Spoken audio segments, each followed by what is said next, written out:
infatuated with the in-between, the ups, the downs, the curves and the rounds. I'll bring it to your city or your hometown. I'll go back in time when the feeling was fine, when funkin' was legal and it wasn't a crime.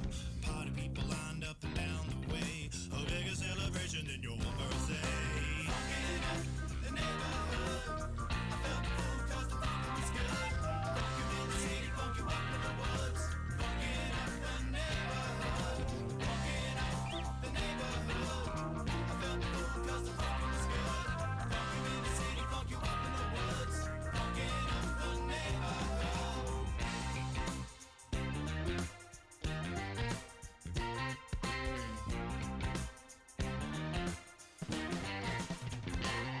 And I have seen the world pristine, funk you up in the bushes, funk you down in the trees. Now look around, all the frowns, the yellow, the white, the red and the brown. And keep in mind, it never costs a dime, 'cause funkin' is free, I remember the time. Now look today, the streets are gray, time to take it back to yesterday. Funkin' in the neighborhood, I felt the fool 'cause the funk was good. Funk you in the city, funk you up in the woods. Funkin' up the neighborhood, funkin' up the neighborhood. I felt the fool 'cause the funk was good. It was good in the city, funk you up in the woods. Funkin' up the neighborhood. Funkin' up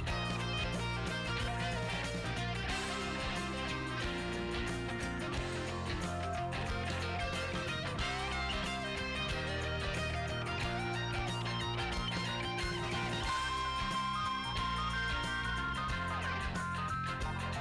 neighborhood, I felt a fool 'cause the funkin' was good. Funk you in the city, funk you up in the woods. Funkin' up the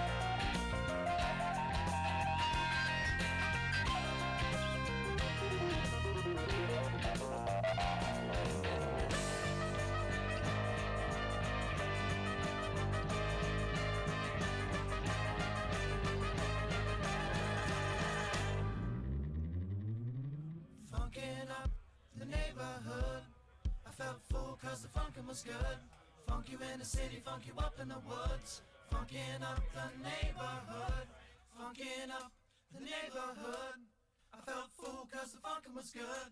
Funk you in the city, funk you up in the woods. Funkin' up the neighborhood, funkin' up the neighborhood. I felt a fool 'cause the funkin' was good. Funk you in the city, funk you up in the woods. Funkin' up the neighborhood, funkin' up the neighborhood.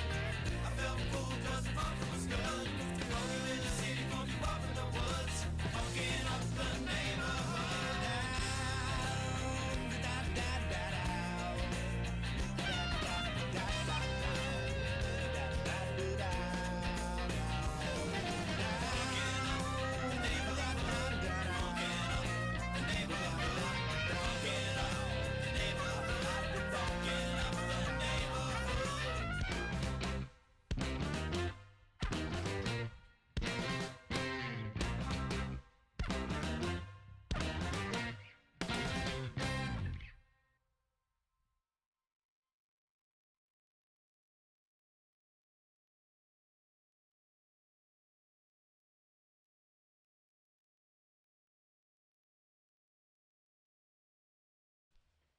And we're live. And we are back. Welcome to the Underdog Journey. I'm West. This guy is David. This guy is Matt Harmon. How you doing? And this is Thursday. All I forgot what I was right. going to say. What? How's it going, David? How are you doing? How's- That really how are- took us off the rails out the gate. How are things? So I asked, how you doing? How you doing? Oh, yeah. There's a person in my driveway. Who's in my driveway? Oh, so we just Hold on a started second. the show. No, David somebody walking the decides, dog. We're safe. He's going to check the security cameras. Kim Howard says, hey. Yeah. Devin Ross says, what's up? Hey. Kim Howard's on? Kim Howard is on. Kim Howard, how are you doing? Kim, Matt wants to know how you're doing, in case you didn't hear him. Matt, how are you? We can hear How are him. things? Things are going pretty well. School's about to start up next Tuesday. Yeah? Yep, I'll be a junior. Okay. I You get. spring break and woo, yeah. Oh yeah, Matt is big in this into the spring break Yes, I scene. often lift my t-shirt. Mm-hmm. He does like to do that, whether he's at school or not. So it's a. And I will lift my shirt. I wish I could say he's joking, let's- but he is not joking. All right, let's just make sure the camera's ready to cut at any moment. Exactly. So, David, you sound a little tired. It sounds like you went back to work this week. You had a long break, and then you're going back, and now you sound a little tired. So last week I came back after being off from like December 8th, practically for the rest of the year. And I went back last week, and I was traveling out the gate, and went over to Columbus, over to CU. Really, I went to a place over in Lewis Center for work, and then I really only worked 2 days because we were off Friday anyway. So then I get home, and this is the first full week, and it's Thursday, and it hasn't been too bad. It's just trying to get a lot of things going. The first wife, she's on an airplane, I think, right now, heading to California. So you going to Disney? What's happening? Yeah, she's out there. She's running a half marathon. Wow. I think on Sunday. Yeah, she doesn't come back she'll be back home like midnight on Monday. Yeah, that's awesome. Yeah, good for her. And then I think she's doing some kind of a challenge thing down in Orlando in April. Wow. But holy moly. Yeah. Oh yeah. All over the country to run. Easy. That's nuts, man. You don't feel bad for her. She's going to California this week. And then I think in like 2 weeks she's heading down to Miami to get on a cruise ship. Sympathies are low. Jeez, David. I mean, she's got more I travel a decent amount, but it's usually for work. She's got a lot of vacations scheduled this year. Where's she working? A lot of vacations. Right. Jeez. Where's she working, Dave? Yeah. Matt wants to know where she's working. Can you say online? I don't know if we know. Yeah, she's a travel agent for a place called Wishful Wanderings, blah, blah, blah, blah, blah, something. I don't know. Good. It's on a thing. I share it all the time. Good advertisement for her company. Good job. Yeah, good advertisement for it. I don't know. I mean, it's a thing. She does a thing. And she books trips and whatnot for people. Devin Ross says his wife's going on a cruise soon too. So. Oh yeah, she went on cruise is the best pineapple vacation. cruises. Nice. Yeah, cruises are the best vacation. Every day you're a different place. They are. You get the buffet. You got the bar. You got the casino. In some cases, it's perfect. I love a cruise. Yeah. But my current wife don't gets get on. Okay. My current wife gets you're saying seasick, so we can't do that. Yeah, I don't get seasick, but I also will throw this out there. Don't get on a cruise that doesn't have a casino. Why? Don't do it. I don't gamble. It's not worth it. Why would you give up? Why would you give up such a great thing on any? There's nothing that's going to replace it. That sounds terrible. Disney, I'm talking to you. So yeah, it's because I'm not a gambler. So like, I don't know. Casino seems wasted to me. I would literally never step foot in there unless they were giving out free drinks. And I still wouldn't gamble. Well, I would no, just you're not stand getting there and free drink drinks. until whoever I went there with was done doing whatever they were doing. Well, that's the thing is I don't gamble that much. I mean, I went to Vegas last year. I spent $20. Right. And like 13 of it or something was because I was sitting at this bar that had it was the only place I could find convenient to get in for a cigar, and it had one of those poker things in the bar top. Yeah. And it's like you have to be playing. So I would just be sitting there, you know me, I'm talking to everybody. And I'm making friends with everybody. And I'm smoking my cigar. And the bartender would come by and I'll just slap them buttons for a couple seconds. They walk off and I'm like, and back to just smoking my cigar, talking shit. That's what I'm doing. So I spent $13 there and $7 overall, $7 elsewhere. And that was it. I spent $20 in gambling in Vegas. Yeah. I'm trying to go back. I'm trying to get somebody to go back with me in February, but the slim pickings. It's tough, man. It's tough. It's not cheap to go to Vegas anymore. Remember the old days, Yeah. Like when there were free drinks and you could go, and a lot of times they might comp your room or give you a good room for next to nothing because they know you're going to gamble and spend lots of money there. Now it's like you got to pay like resort prices for some of these hotels. Yeah, it is. It's nuts. Crazy. Hold on a second. I'm going to pull this up. It's going to make noise. I know it is. Hey, Shannon Black is joining. Shannon Black says, hey, long time. Trips for cruise casinos, go first 2 days, then avoid it till last few days. Good to know. Yeah. Noah on this last one that Noah did, he did pretty bad. Actually, he lost a couple $100 in there, Oof. which I mean, for us is nothing, but for him was like, oh no. And that was after he'd gotten up and then he decided to, let it ride. Is he old enough to gamble? No. Yeah, he's old enough to gamble. Yeah, be So what are you drinking over there tonight? I am drinking. So my current wife got me the BrewDog Advent calendar. So every day, instead of a candy, there's a beer. So a lot of the beers are exclusive specifically to that box. That is a much better advent calendar. Instead of a piece of candy, I get a beer. Exactly. And like half the beers in there are like exclusive to that box. You can't get them anyplace else, which is awesome. Okay. Today I'm drinking Santa Paws, which is a cranberry grapefruit IPA. It's not bad. Cranberry grapefruit IPA. Man, they love their grapefruit IPAs, don't they? They love their IPAs in general. That's the thing about So that's basically basically a cranberry Elvis juice. Pretty much. It's not bad. The color, Okay. it's a little more amber than you'd typically find in Elvis juice, but it's tasty. It's good. There was a grapefruit shanty that I used to really like from some really long name, like Longaberger or something like that.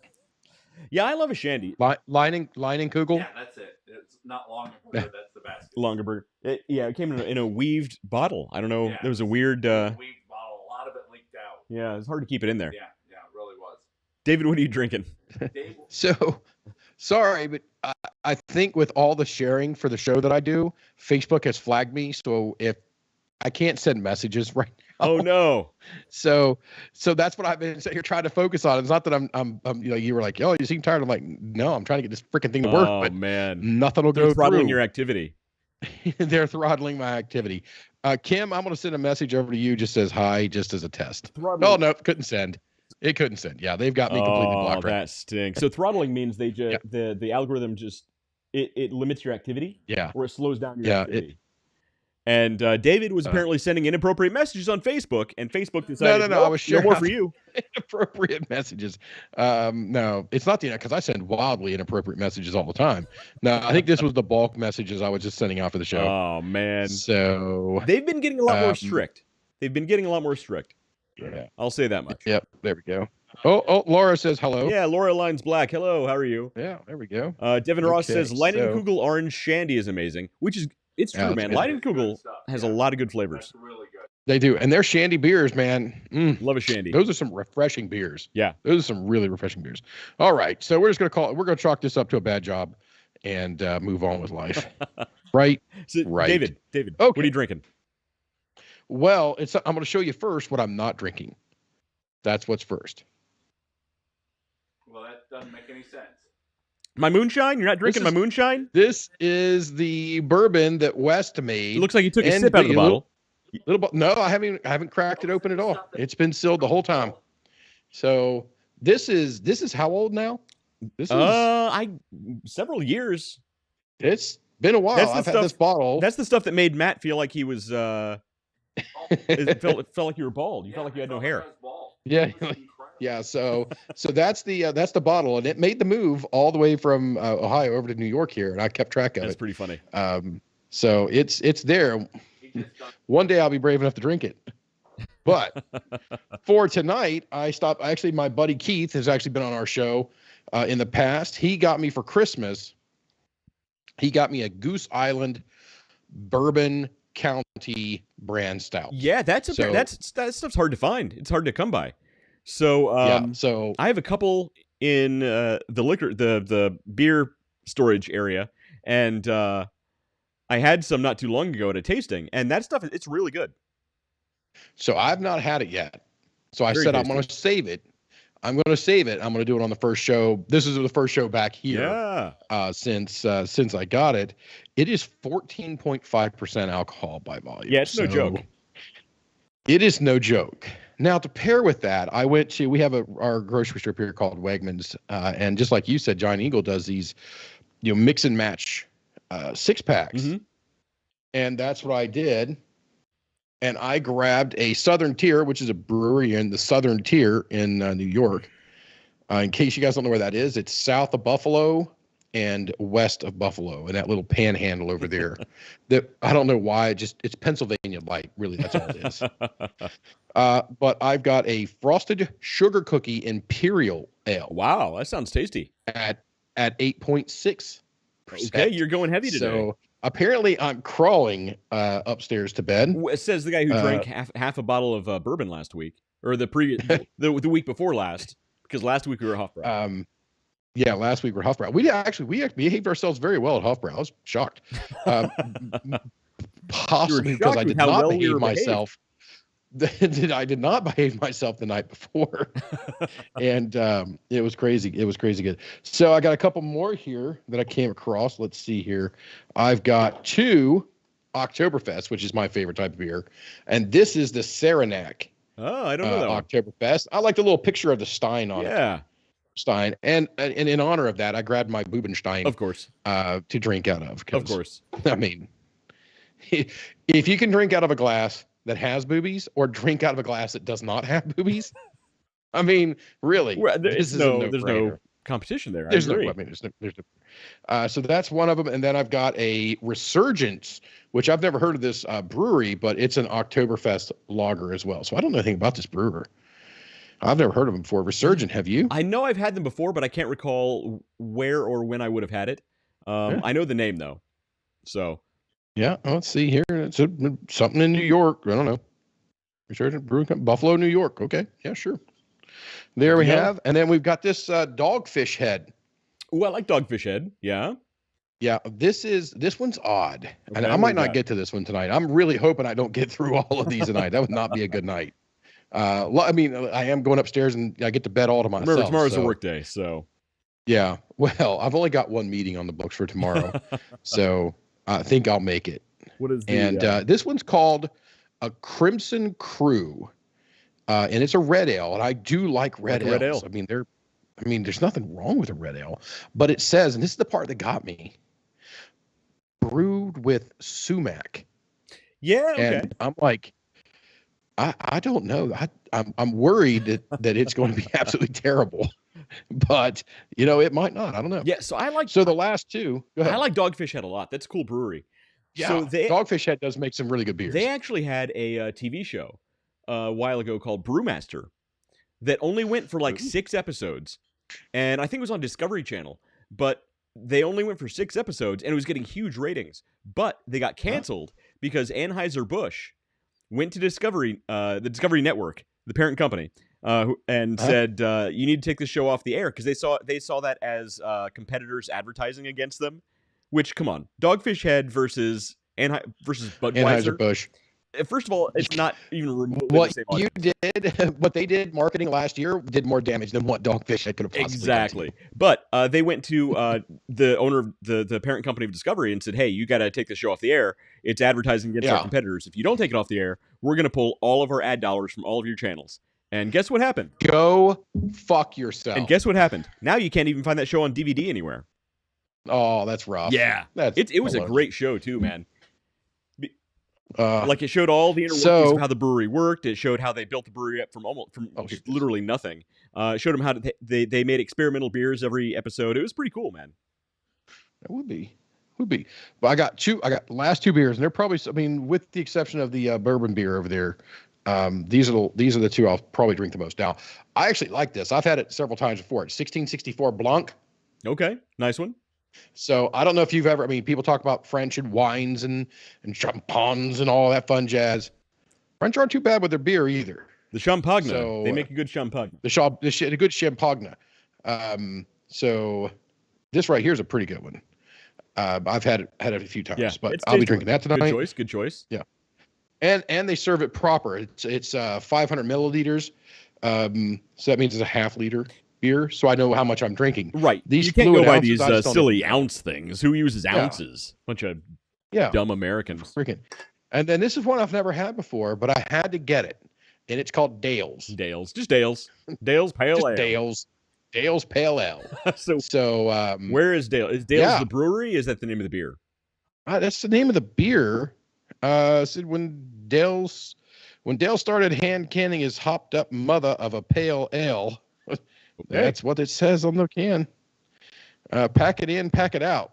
It says recycle on it. Okay. I thought it was the beginning of a rap song. So maybe Dale's could work internally with their ad team to maybe develop things a little better. I don't know. It's a Longmont, Colorado, so it's a Coloradian beer. Them Coloradians. It's got some in Colorado. It's got a cannery in Brevard, North Carolina, and Austin, Texas. All right, so apparently Dale's is all over the place. Who knew? Oh, it's everywhere. Yeah, Dale's. Yeah. If you don't know Dale's, gotta love Dale. It's Dale's. So that's what I'm actually. I'm not going to start with that. I got to start with my. You going heavy? Over here. Start I'm going to go heavy. Okay. On the first one here. While you're pouring that, Matt, what are you drinking? Tin Cup. Oh, there you go. Okay. It's a 1968 Tin Cup. I poured it over Columbus City Water Ice in a Corningware glass. It's very mild, and I could talk about it for another 3 seconds. Tell us about the mouth feel. It feels like mouthfeel. Water, but stingier. There you go. It's like very stingy water. Yeah, it's stingy water. It's good. I think they're making fun of me. No. Let me rephrase that. I know they're making fun of me. We wouldn't do that. I mean, I would. Holy cow. That is syrup. Yeah, that is, like I said, that's a heavy beer, man. I'm not sure. Christmas. That's a beer you want to share. You don't. Pete. Yeah. I just found out. Holy moly. Yeah. So old. You're very old. I mean, like, seriously. I was looking in the mirror the other day, and I'm like, why do I have so many wrinkles? My wife just told me, I'm 54. You're very old. It's going to be my birthday in 4 months. I'm going to be 55. Right. Dude, I'm so close to death. You're really close to death. Right there. Yeah, like 100 years ago. You're already like elderly. Oh my God. I'm so looking forward to it. It'll be a sweet relief. But until then, I'm going to drink Tin Cup. There you go. Yeah. Well, that's what you got to just pickle yourself. That was a bright spot. there was a bright spot on the podcast.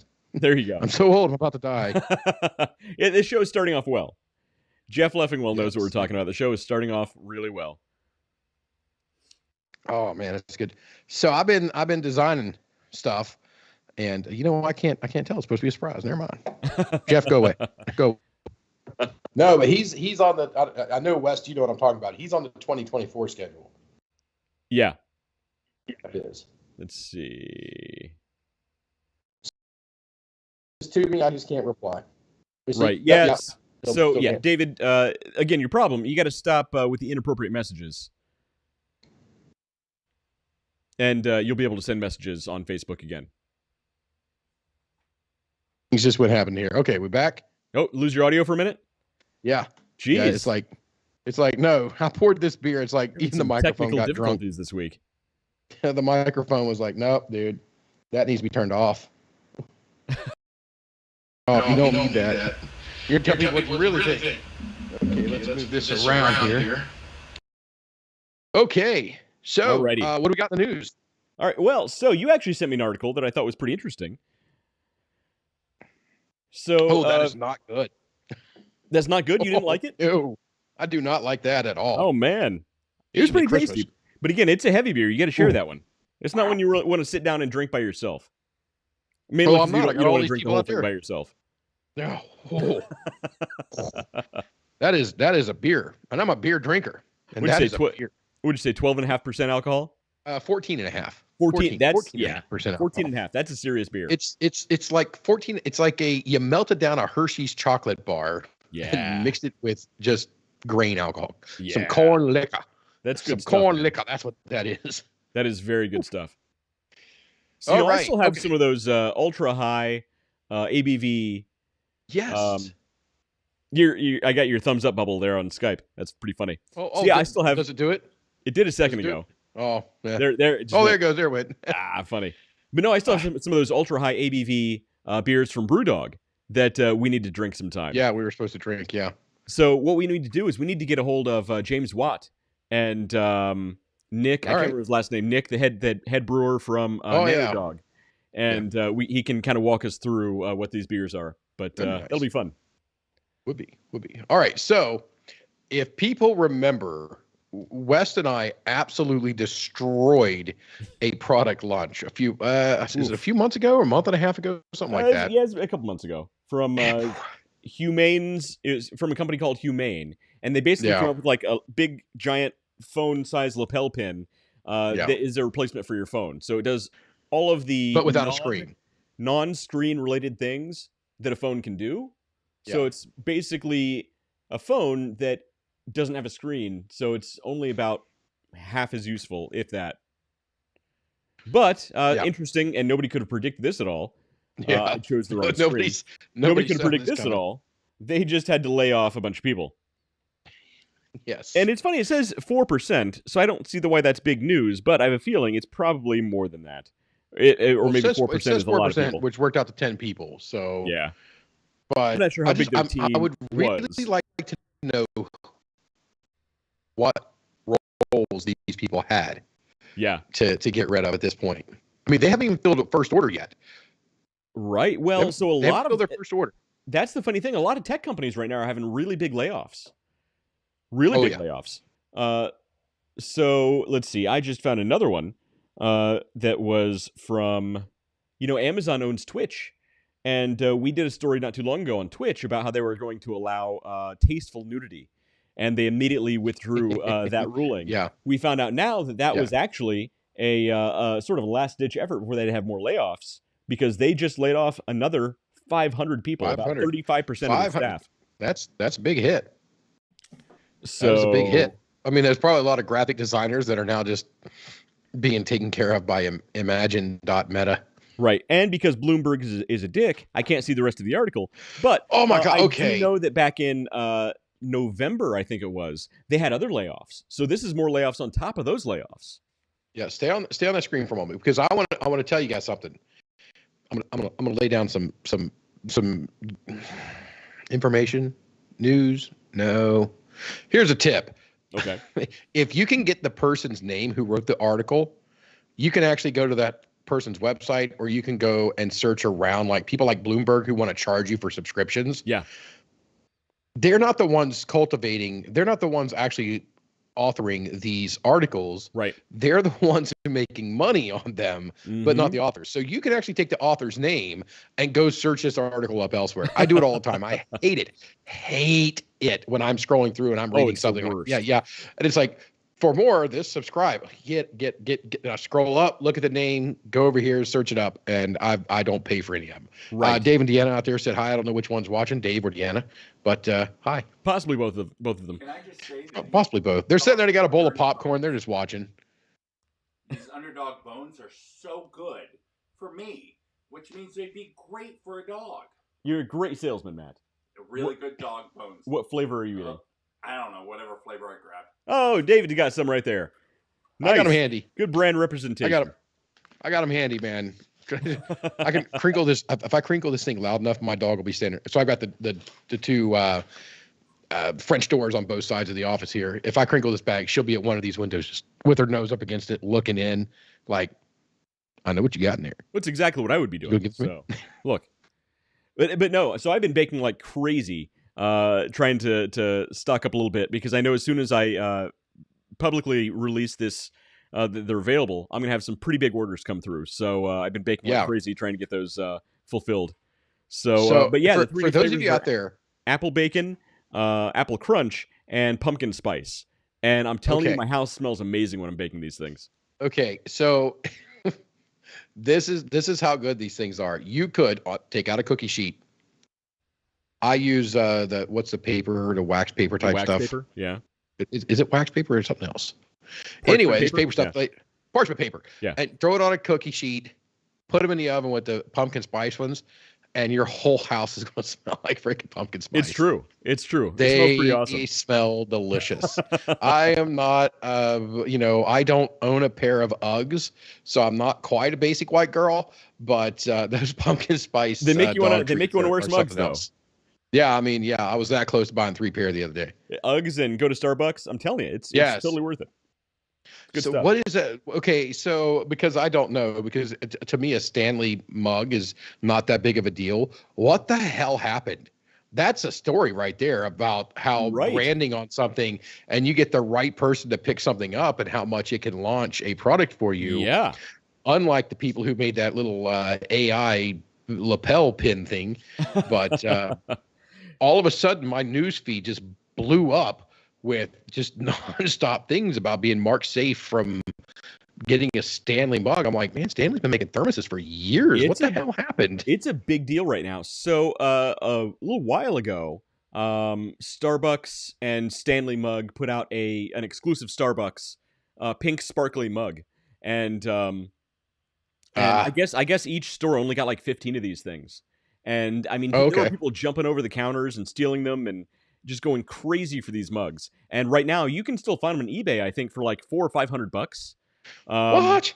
But just it at the beginning of January, I think it was, they did another one, a Target exclusive, not Starbucks. It was a Target and Stanley exclusive. You won't catch me dead in Target. It was for a Valentine's Day Stanley mug. Oh, okay. That's where all the apparently it was something similar, where people were just like, there were like riots at Target stores trying to get these things. And you can still apparently find them on eBay for a couple $100. So I don't do a lot. That's a lot for a mug. Yeah, agreed. I don't do a lot of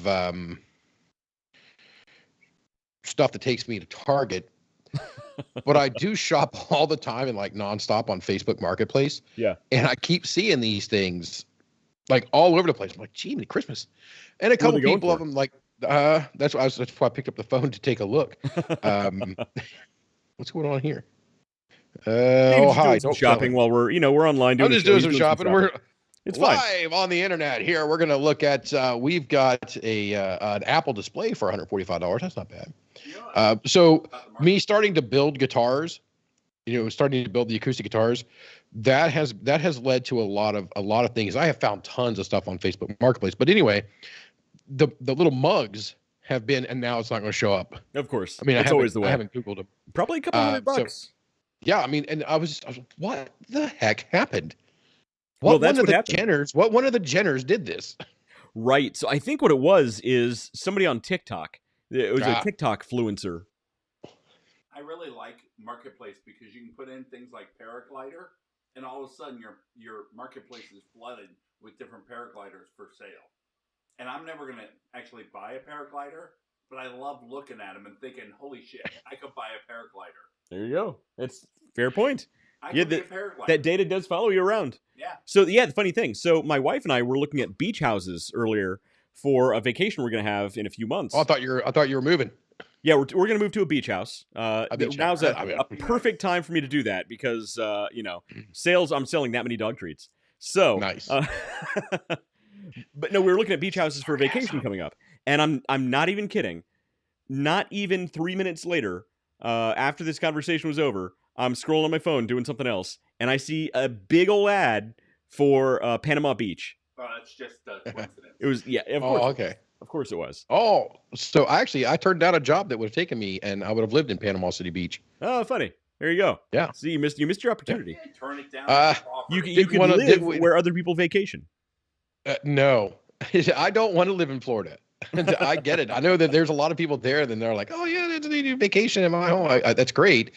But you never go anywhere. I can't get anybody who lives in Florida to do anything outside of Florida.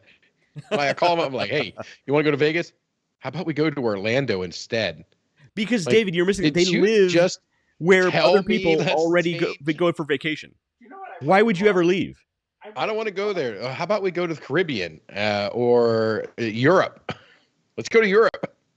Let's go to Europe. Dan McDonald says, went from the snow to the heavy snow location. So, yeah. David, that's a smart choice. Stay in New York where you get lots of snow most of the year. And bear. Yeah, it's not bad. It's not bad. I haven't seen a bear yet, but I'm the only Boo Bear up here. So that's your nickname. That's only it is my nickname. I'm gonna get a name tag, Boo Bear. Dan says Vegas baby. Oh no, I'm sorry. What? What do you think he said? So anyway, Dan McDonald wants to go to Vegas. Dan McDonald wants to go to Vegas. Dan, nice little sidestep. Yeah. So so we're actually under a lake effect snow warning right now. Yeah. So we could wake up tomorrow and there'd be no snow, or there could be 7 feet of snow. They give no estimates on when it comes to things like that. They give no estimates. They're like lake effect. How much you getting? Lake effect. So that's code for lots. That's code for we don't know. Anywhere between 0 and 7 feet. Yes, 0 and 7 feet. If it was over 7 feet, we'd probably tell you. But that's it. But it's not too bad. As an old man, I want to tell you guys both this, and you need to listen. All right, this is so important. Does it have? Because you're headed towards this. I really, really like drinking now. I mean, more than I've ever liked drinking. I love drinking. I don't like getting drunk, but I love bourbon. I really, really do, and I like whiskey a lot. I just wanted to say that. It's something you need to know. So drinking gets better as you get older. That's good to know. It really does. Imagine that when you start drinking better stuff you like drinking. Yeah, it's funny how that works, isn't it? It really Yeah. All right, so I'm switching. So moving on. So I finished Santa Paws from Brewdog. Now I'm opening Imperial Hazy Jane, which is one of their regular IPAs. It's fine. Yeah. I'm not a huge IPA guy, but it's good. Yeah, but when you go to BrewDog and you get that, you just have to take it because I just seen the comment from McDonald there from Dan. There's a nickname for Matt. Matt the Mushrooms. Wow. Matt Mushrooms. I like it. Well, but yeah, I was saying with the BrewDog, I mean they are an IPA heavy brewery. They love their IPAs. Love their IPAs. So some other news items. Found some other interesting news items. Excellent. Go through those real quick. Here's one that I'm a big nerd. I don't know if you guys knew this about me, but I'm a little bit of a nerd. Agoraphobic nerd. But on Earth.com, they're saying that scientists have found I read some of that. Oxygen levels on extrasolar planets reveal presence of alien technology. So this is on top of another article that came out not too long ago about the James Webb Telescope finding what they believe to be city lights on some exoplanets, which is incredible. City lights?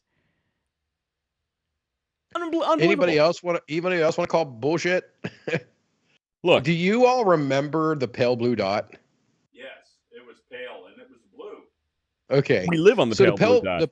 We are the pale blue dot. Yeah, and the pale blue dot basically when one of the Voyagers or something along those lines was passing Jupiter or something along those lines, they spun it around to take a picture of Earth, and it was a pale blue dot. Right. Now, I can't remember. What was the guy who did the original Cosmos? Oh, Carl Sagan. Carl Sagan. And Carl Sagan did a big narration about the pale blue dot. Yeah. And did you see any city lights in that image? Well, so David, what you don't understand, David. What you don't understand is... What you don't understand is the camera on the James Webb Telescope is a little bit better. Is a little bit better. Of order above what was on the Voyager spacecraft from the 70s. Slightly more impressive. But here's the thing. So, like, it's saying oxygen on exoplanets. The way they find the makeup, the chemical makeup of the atmospheres of these exoplanets is they actually run the light through a mass spectrometer. And that breaks apart the light, and it looks at the chemical signatures of what is sending that light towards us. So it's not a perfect representation, but they can tell a lot from the light that's coming from those planets. It is very, very accurate. Additionally, just I'm not sure if the image for the city lights actually came from James Webb. It might have, but again, I think the lenses are slightly better. The camera is slightly better than what was on the Voyager spacecraft. Yeah, I get that, but the Voyager was at Jupiter in our solar system. It was also using. I'm just saying. It was also using the equivalent of, remember the old digital cameras you can get at the disposable digital cameras you can get at Walmart. Those were more powerful than what was on the Voyager. Yes. Yes. I'm just saying, just putting that out there for perspective. Yeah, I think the camera on my phone here for still pictures, it's 108 megapixel. Yeah, that's insane. I remember a really long ass time ago between, when I was in college, so between certain clients, I would get off jobs here and there. One of those jobs was at Best Buy selling cameras. And I remember selling 5 and 6 megapixel cameras. And occasionally we'd get one that was like a 10 megapixel camera that was like the top of the line, very best thing. And I mean, it would be, well over $1,000, $1,500 for this. Oh, yeah. And it was, remember? You can print an 8x10 at photo resolution with this digital camera. It was amazing. People couldn't believe it. So just add that to your list of jobs on the timeline. I've lived a full life. I've lived a very full life. So do you remember the digital cameras that took the 3 1/4 or 3 1/2 floppy drives? Yeah. You put the SD card. I used to have one that took the little CDs. I used to have one that took the little CDs because that was the step up from one you're talking about. Yeah. Yeah, because you only had 1.4 meg of data on the other ones. 1.4 meg. 1.4 M of data on those cards. Yeah. Or on those discs. And I couldn't imagine.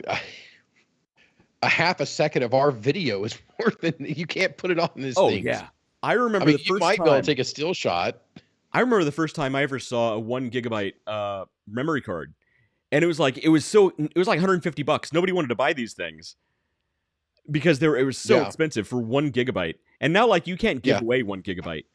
Yeah, I got 128 gigs that sits in the phone.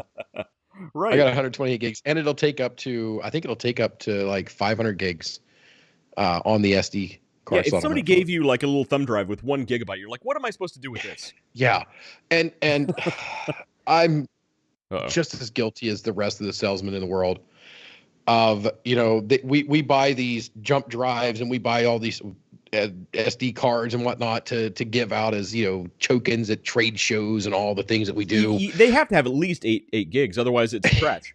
And some of them are like 2 gigs. I'm like, oh no, it's insulting. What are you gonna do with this? What do you do? What do you do with what do you have that stores at 2 gigs and you need a separate thing for? I don't know. I mean, I don't use them at all. I use OneDrive, and gee, many Christmas, that is money well spent to me.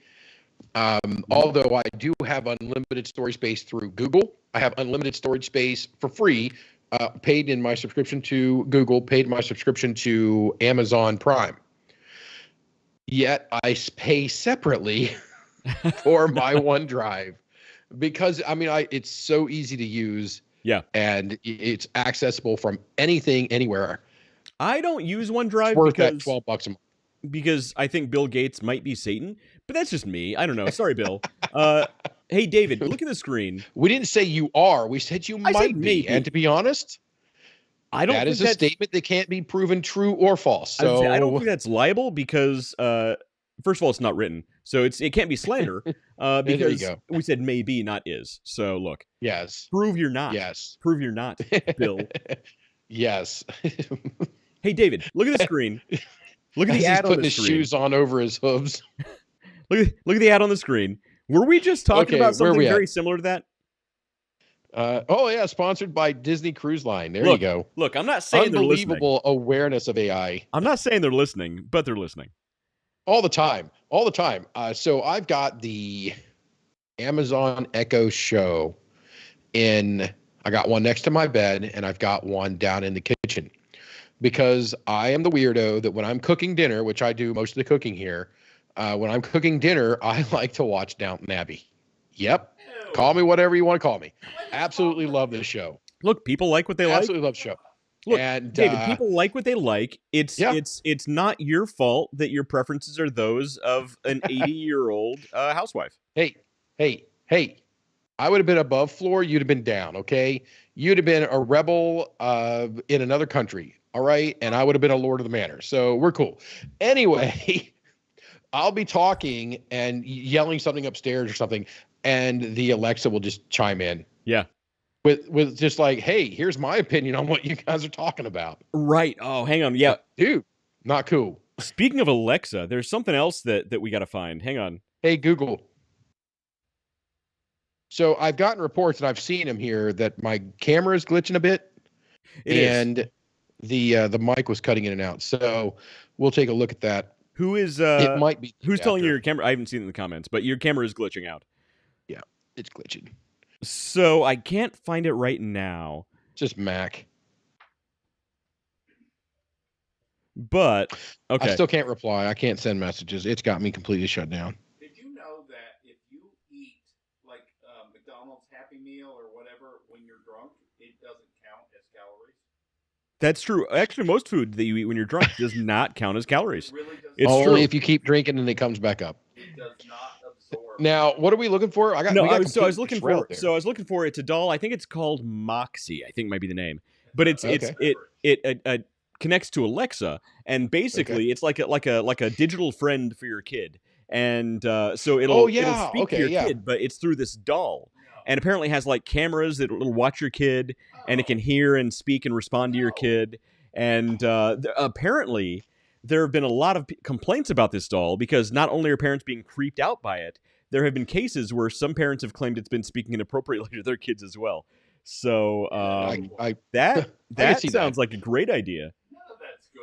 No. But I'm sorry, Moxie, whatever your name is, you will never, ever be on the level of taking a Black Sabbath cassette tape and putting it in a Teddy Ruxpin. That sounds awesome. That is the coolest thing. Amazing. It is absolutely the coolest thing ever done. Does Teddy Ruxpin just go just rock out? Yeah. Just rock out. I mean, those witches did gather in black masses, and Teddy Ruxpin told me, so it clearly happened. That's awesome. That's pretty cool. I got to admit, that's pretty cool. I need to find an old school Teddy Ruxpin now. I literally was thinking about reaching for my phone to get on the Facebook Marketplace to look for a Teddy Ruxpin. Find a Teddy Ruxpin. If you find so, I think what's happening with the camera. Get this on the show. Yes, I think what's happening with the camera is it's actually being patched through a hub because the MacBook doesn't have a USB Type A. So I need to get a USB-C to USB-C data cable, and I'll have one before next week. Yeah. All right. I think that's what the problem is. Yeah. So, so does your camera is USB, right? You don't require a no, so I don't have to use the adapter, the HDMI adapter that you have to use. Yeah, right. I don't have to use the HDMI. Basically, that's an external video card. Right. I don't have to use one of these. This is USB directly in. So I was going to point this out though, because I found this, and the HDMI video adapters that you typically find, the best ones are made by Elgato, and they'll run you. That's what the camera is. They'll run you between $100 and $150 right now, I think. Yep. I actually found these, which no brand name on them, exactly the same thing, definitely made in a sweatshop in China. But this, you know how much this cost me? $32. Literally the exact same thing. $3 I got this for. $3 I got this for. Do the exact same thing as $150 Elgato. Yep. It's probably made by the same 8-year-old kid. Oh, 100%. This was made by 4-year-olds in a sweatshop. Is it China or Taiwan? Because there is a different China. There's a difference between China and Taiwan, just in case you didn't know. Well, so when these came out, they were very, very, very big on Alibaba. I'm going to guess it was China. Okay. I still have yet to buy anything at all on Alibaba. I didn't buy this on Alibaba. I've looked at stuff on there because, look, a lot of people, and here's the funny thing. So a lot of the stuff you can buy on Alibaba, people who, like in the States, who have a product idea, they're like, I don't know where I can find a manufacturer for these things. What you got to do is you got to go on Alibaba, find a manufacturer of those, find the product similar to yours on there, or at least of a certain material, like it's plastic or aluminum or whatever. And you can they list the manufacturer, and they usually have a link because that's how manufacturers will advertise themselves. And you can actually contact the manufacturer directly through Alibaba. And a lot of times they'll actually make your product, and you can get it dirt cheap, man. You can get Alibaba prices for your personal product that you want to sell over here. And that's one way to do it. There's your 2 pieces of advice for tonight's show. Ash and Barrel watches coming soon. Yeah, so last week we actually made our shop, Ash and Barrel. So if you go to ashandbarrelthreads.com, you can actually buy one of our t-shirts that was designed completely by AI. Yep. So we have a grand total investment of like $10. Go to Ash and Barrel Threads. Go to ashandbarrelthreads.com and buy one of our shirts. ashandbarrelthreads.com, and we're going to continue to put stuff up there. We might throw some pipes up there. We might throw some more. We're definitely going to throw some shirts up there. We're going to put some glasses on watches, there. pint glasses, all of it. Stop using AI, you people. Good stuff. And the pint glasses are, don't listen to the old guy in the back. If you guys want to do business like they did 30 years ago, listen to him. You're going to lose and fail. It's working out. You know what? When AI has turned you two into cyborgs, I'll be the one who's dead in the ground. All right. So I'm just catching up on comments here. Dan McDonald says Japan and Korea is different than China too. Yes, it is. Very, very different. We're not going to get trapped by any inappropriate comments there. Dan McDonald also says sell on t-shirt makes your yearly make. I'm not really sure what that is supposed to mean, but yeah, no. So we do sell t-shirts, and it'd be nice if we made some money doing that. So go to. Yeah. Here's something else. Everybody watching and listening, if you have a t-shirt idea, let us know. We will make a custom design, put it on ashandbarrelthreads.com for you, and then you can buy it. You can buy your own t-shirt that's your custom design, and it'll be available specifically exclusively through us. And we'll make a total profit of like $1.80. Yeah, the profits are next to nothing. All these people online but that were was saying, the whole purpose. Make $10,000 a day selling T-shirts for print on demand. Print on demand, yeah. I mean, if you sell a billion T-shirts a day, then yeah, you can make them $10,000. I sold 1 billion, I made 53 cents. Yeah, that's basically it. Yeah. So I do have another piece of news I thought was pretty interesting. Okay. So I know you're really big into crypto. Real quick, before you start the next piece of news, do you have any pretzels? Pretzels? We do have pretzels. I like pretzels. Do you want me to get them for you? Or? No, just tell me where they are. They're in the pantry. Is that the big 2 doors? The big 2 doors. Thank you very much. I'm going to go get some pretzels. Okay, kind of right behind the middle pillar right there. They're going to be kind of right back there. There's bags of chips and pretzels and stuff. Perfect. Thank you. All right, Matt's getting the munchies. All right, so I know you're really big into cryptocurrency, David. Yeah, I know you got very heavy into Dogecoin at one point. To the moon with Dogecoin. So, Bitcoin, the big one, Bitcoin ETFs win SEC approval. So basically, what this means is other companies are going to start investing in Bitcoin, and they're going to be putting in investment vehicles such as retirement funds and things like that are going to be using Bitcoin as their tradable currency, essentially, which means the price of Bitcoin is going to go up dramatically. I think it went up about $10,000 just today because of this decision. I would wager if this holds by the end of the year, you could see Bitcoin at record highs. I would say probably close at 100K. I would say minimum you're going to see 80K happen this year. Okay. If not 100, probably at least 80, I would think this year, because it went up $10,000 just today. But on top of that, so one of the problems with cryptocurrency, Bitcoin specifically, is there's been a lot of speculation that the government's going to try and shut it down because the government can't really control it, can't really monitor it. However, that's the best thing about it. Right. However, this extra approval, and especially since there are going to be other investments that are going to be tied up into Bitcoin, means it will be that much harder to legally be able to shut it down. So if you're ever interested in buying Bitcoin, I would say buy it now before it gets too high. And chances are it's going to be sticking around for a long, long while because of this specific decision right here. I wouldn't say sink your life savings into it. I'm just saying if you got an extra couple $100 or $1,000, not bad. I have a little bit of Bitcoin tucked away. I'm not really sure what it's worth anymore. Yeah, but, you can pull it up and look real quick. Robinhood. I'm not going to do it. I'm not going to show you what my screen is. It's not through Robinhood. I actually have it through Coinbase. Coinbase. That's it. Coin purse is what I was thinking. That's where I keep my Bitcoin, right there in my coin purse. Yeah, I sent a picture out yesterday of it. This is not on topic, which I'm known for. Of my, my blackened bag. Yeah. My bourbon. It's got a spot for bourbon and cigars and all kinds of stuff in it. And so I had it yesterday, and somebody's like, "Oh, that's a nice purse." That's pretty funny. Yeah. That's really, all right. So back to your funny. Coin purse. And then the other thing would be if you're a Family Guy viewer, and you'll know what we mean when you say the coin purse. You're right. That's what I'm saying. Feel free to say no to this, but will you help me shave my coin purse? No. So, yeah. Wow. So I actually have a little bit of Bitcoin. Wow. He's like, hey, maybe Vegas is back on, baby. I'm not saying no.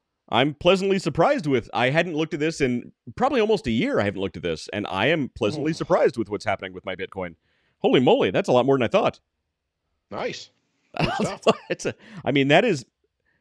probably up 10 times what it was. That's good. When I bought a little bit of Bitcoin. So one thing that kills me though, that just eats at my soul is back in like 2010. Man, I was in my crappy little tiny apartment and had some amazing computers because I was really big into computer animation back then and did a little bit of work on that end and, had all this processing power. And, one of my friends back then was saying, you got to try this Bitcoin mining thing. You got to start mining these things because it's like digital money. And I'm like, wait, hang on, what? He's like, yeah, what you do is use your computer and it processes these lines of code and it's like digital money. You can buy stuff online. I'm like, I I have money. I can buy stuff. It's like the little coins you get in Mario. And I didn't, right. And that's what I thought. Like, I didn't get it. He's like, no, you don't get it. You can buy almost anything online, especially if you go to the dark web.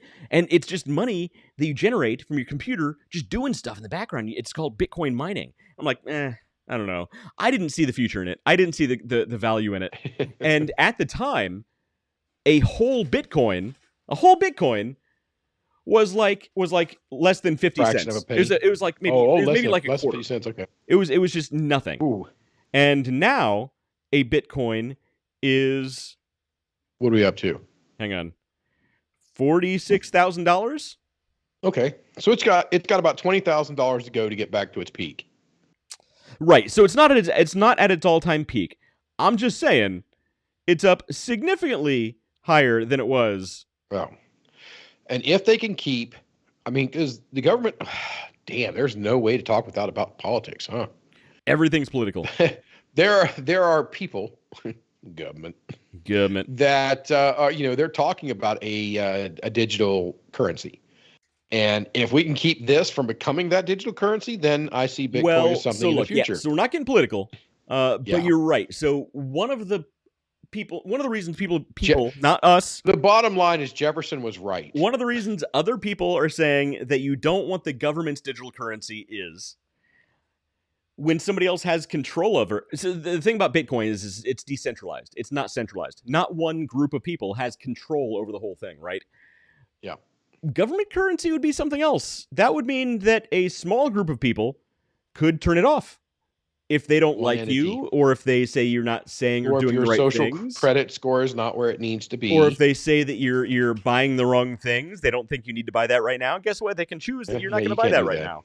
And again, not to get political, but China has that with their currencies are tied in. China. Their personal currency is tied into. Is it WeChat? It's tied in through WeChat. It's tied in through WeChat. And if their personal score, the personal credit score goes down too low, guess what? They can't buy certain things. They can't buy a plane ticket or a train ticket. They can't buy red meat until they work to get that personal credit score higher. Oh, you hear about what's happening in Ireland? No. Boy, you're Irish. Tell me. Here. People talk with It's that too. Hey, he found the pretzels. Hey, Matt, I need you to make sure that he doesn't have any like empty pipes laying around just suspiciously or anything. Yeah. Being the Irishman that he is. Wait, I got my pipe right here. All right. So that's not the type of pipe I was talking about, by the way. Oh, well. Hang on. All right. Okay. So. Oh, dude, I've got to get one of those. I'll never smoke another cigar. I get a pipe like that. Right? That's all I'll be like. Big old church warden here. And I'm not even going to say words. I'll just mumble stuff anymore. Okay. Well, this is a serious topic, so I need a serious pipe. So, all right, here we go. Got a good day. Good day, sir. Good day. All right. So what's happening in Ireland right now is their government is actually making their farmers. I don't have the exact numbers in front of me. Kill a bunch of their livestock, like a large percentage of the farming livestock, for environmental reasons. So, yeah, we've got it. Basically, they call it for environmental reasons, but they're going to try to create a scarcity to force us to eat ground up bugs. Look, and I've got my jar of ground up bugs in the freezer, and I'll eat them as I want. I'm not totally opposed to eating bugs, but when I want a steak, I want a steak. I want a steak. That's right. If I want to eat bugs, I want to eat bugs by my own choice. I don't want somebody else telling me I have to eat bugs. Yeah, don't tell me. So I don't even know what it's called. One of these days I'll go grab that jar and actually look at it. But it's supposed to have it. Literally, it's a, all of these other drink mix things like our proprietary formula, and that's what they sell on is their proprietary formula. And this is our non-proprietary formula. All of our ingredients are listed and everything's on it. Everybody should do this. It's got every nutrient, every mineral, everything possibly ever known. If they discover something else, they'll add it to it. Right. They already have a name for it. There. It's Soylent Green. Soylent Green. It's very, very good for you. And it's not people. Yeah. It's the best part. It's made of people. Well, look, made a beep. I'm just saying. That was actually a good sound effect in the background. Sometimes you're a little off the money. That was right on time and right on target. That was a good. I think we should all take a moment and congratulate Matt for entering a random ass sound effect that was actually exquisite. Congratulations, Matt. Exactly. And look, I'm not saying that it's not. I'm not saying that it is people, but not too long ago, the president of China did go to California, and their homeless population took a big nosedive around that time to get those people out of the city. Most of them didn't come back. I'm just saying, people are very well fed right now. Look, you got to do what you got to do. All right, so that's the news that we're not getting political with. It's so tough. You know what? I think we should do a political show. If we had a political show, man, we would never be able to work in the private in any real company ever again. But it would be fun. If we ever win the lottery, collectively win the lottery, we got to start a political show. Do you realize I graduate right about the time it's time to retire? That's good for you. Anyway, so I just finished the Bourbon County brand stout. Did you drink the whole thing? I drank the whole thing. I had to, man. It was taking up space in my Bubenstein. And I can't just dump it on the floor here.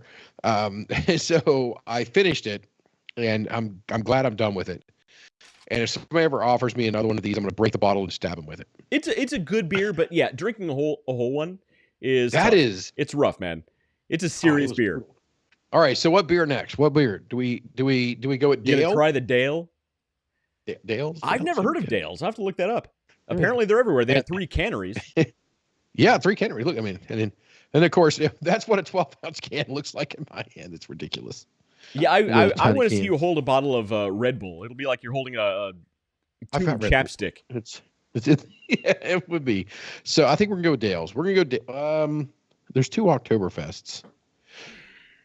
You know what? I want to try something that'll rinse this out really well, and I think the French 1664 Blanc will do well. Ooh la la. Sounds very schmoozy. Good stuff, man. All right, we have a topic tonight. We do have a topic tonight. All right. So, David, have you ever heard the phrase, where your attention goes, your energy flows? It's kind of a hippie phrase.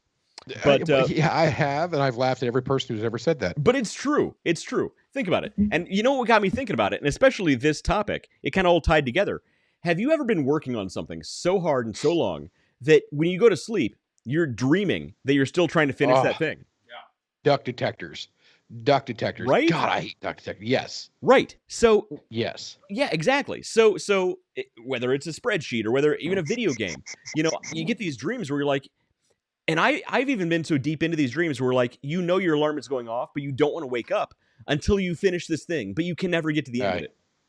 So because essentially what happens is you've been working so hard and so long in this one thing, your brain is wired to do it.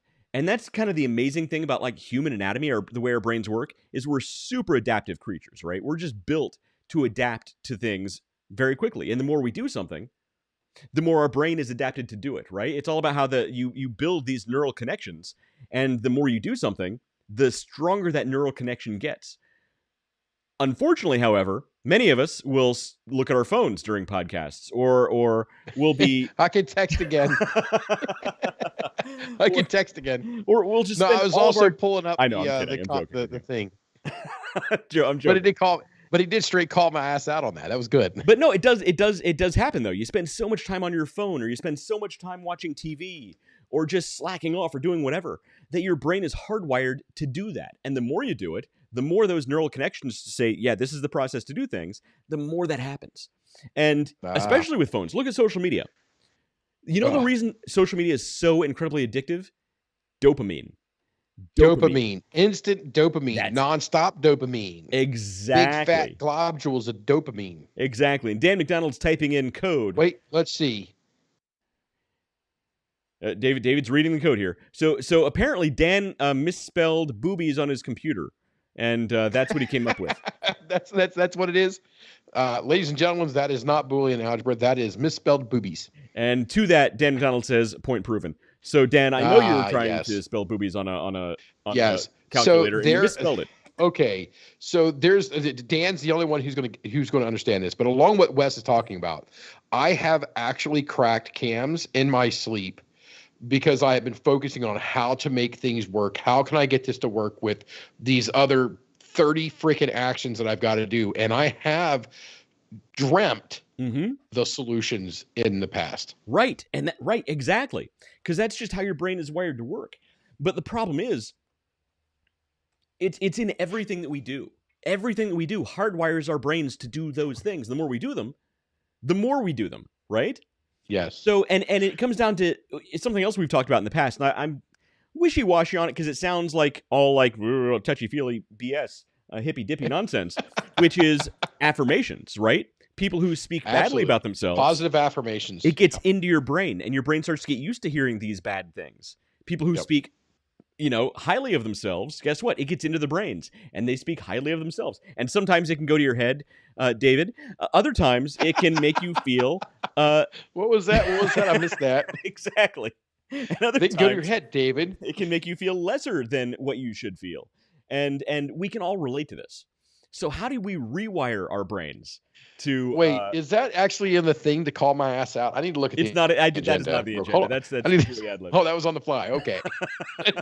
I didn't look at the. I didn't have time to take a look at the agenda today. I just didn't know if he had called my punk ass out. No, it just seemed appropriate at the time. I happen to be a very positive person. That is all. That is it. That's it. Look, you know your value, so that's what it's all about. Knowing your value. Yeah. But it's a real thing. So you need to think about it like your brain is a meat computer. It's just a computer made of meat. Your brain is a computer made of meat driving a mech suit made of bones that's surrounded by a flesh armor. That's it. Think about it that way. All right, I need you to do the whole thing again. your mind is your mind is a meat computer surrounded by a bone mech suit driving a bone mech suit with meat armor, with flesh armor. It sounded better the first time I said it, but it's a real thing. But you know, so this is a complete side note, and I know you're going to love this, David. And that got me thinking about, look, if your brain is just a meat computer, what happens when you eventually reach a higher state to where your brain no longer needs the meat computer?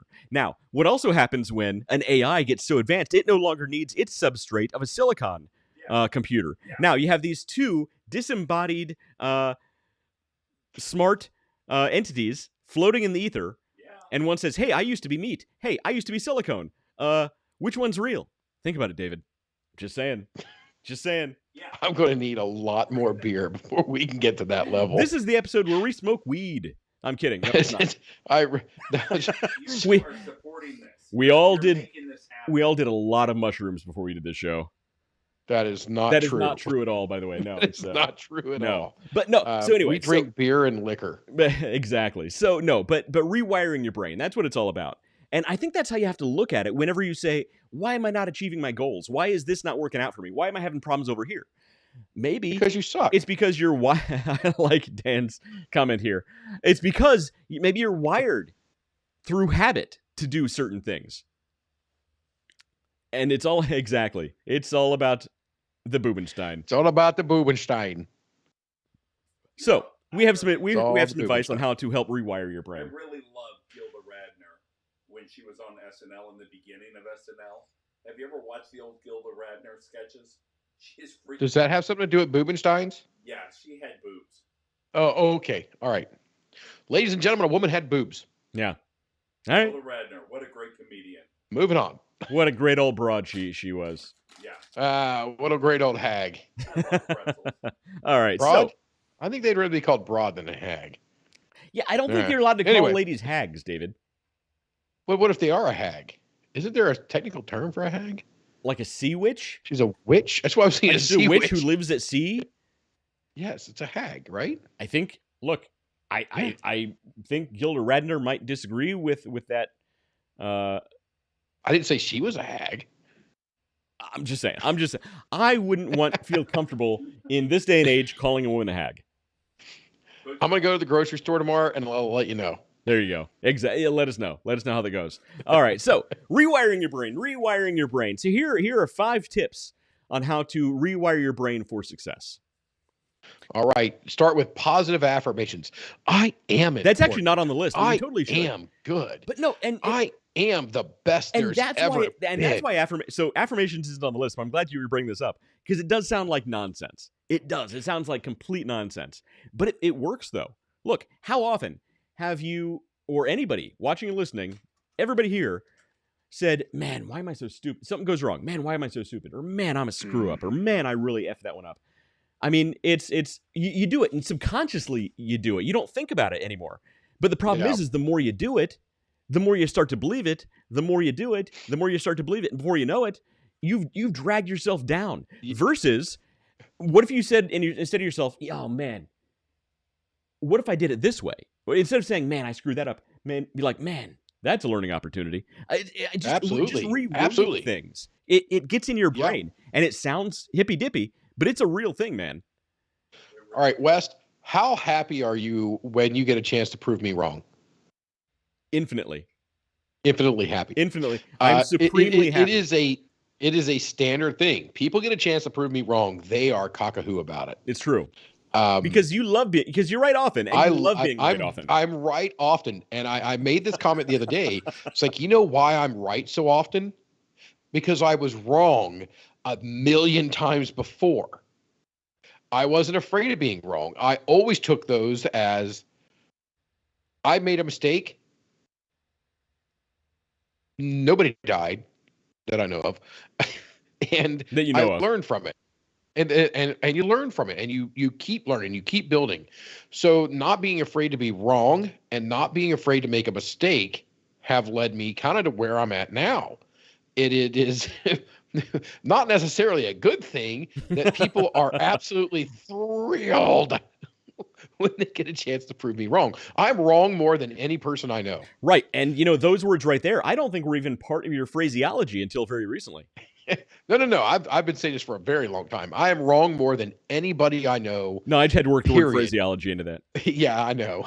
Because I was wrong about phraseology. Just in case you guys did, you can go back to one of the episodes, watch all 183 of them, and you'll see the phraseology episode.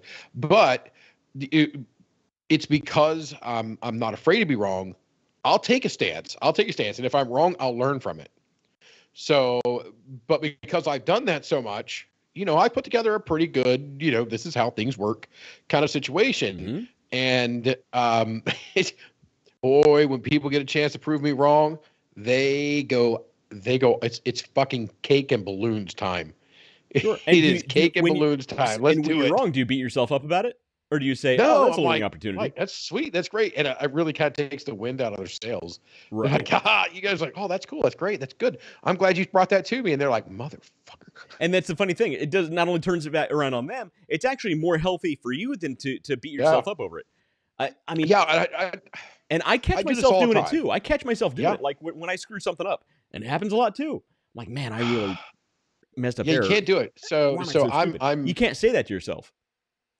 I'm married to one that's like that currently. And some people it just comes naturally because the more you say it, the more you feel it, the more you say it. It's a vicious cycle, man.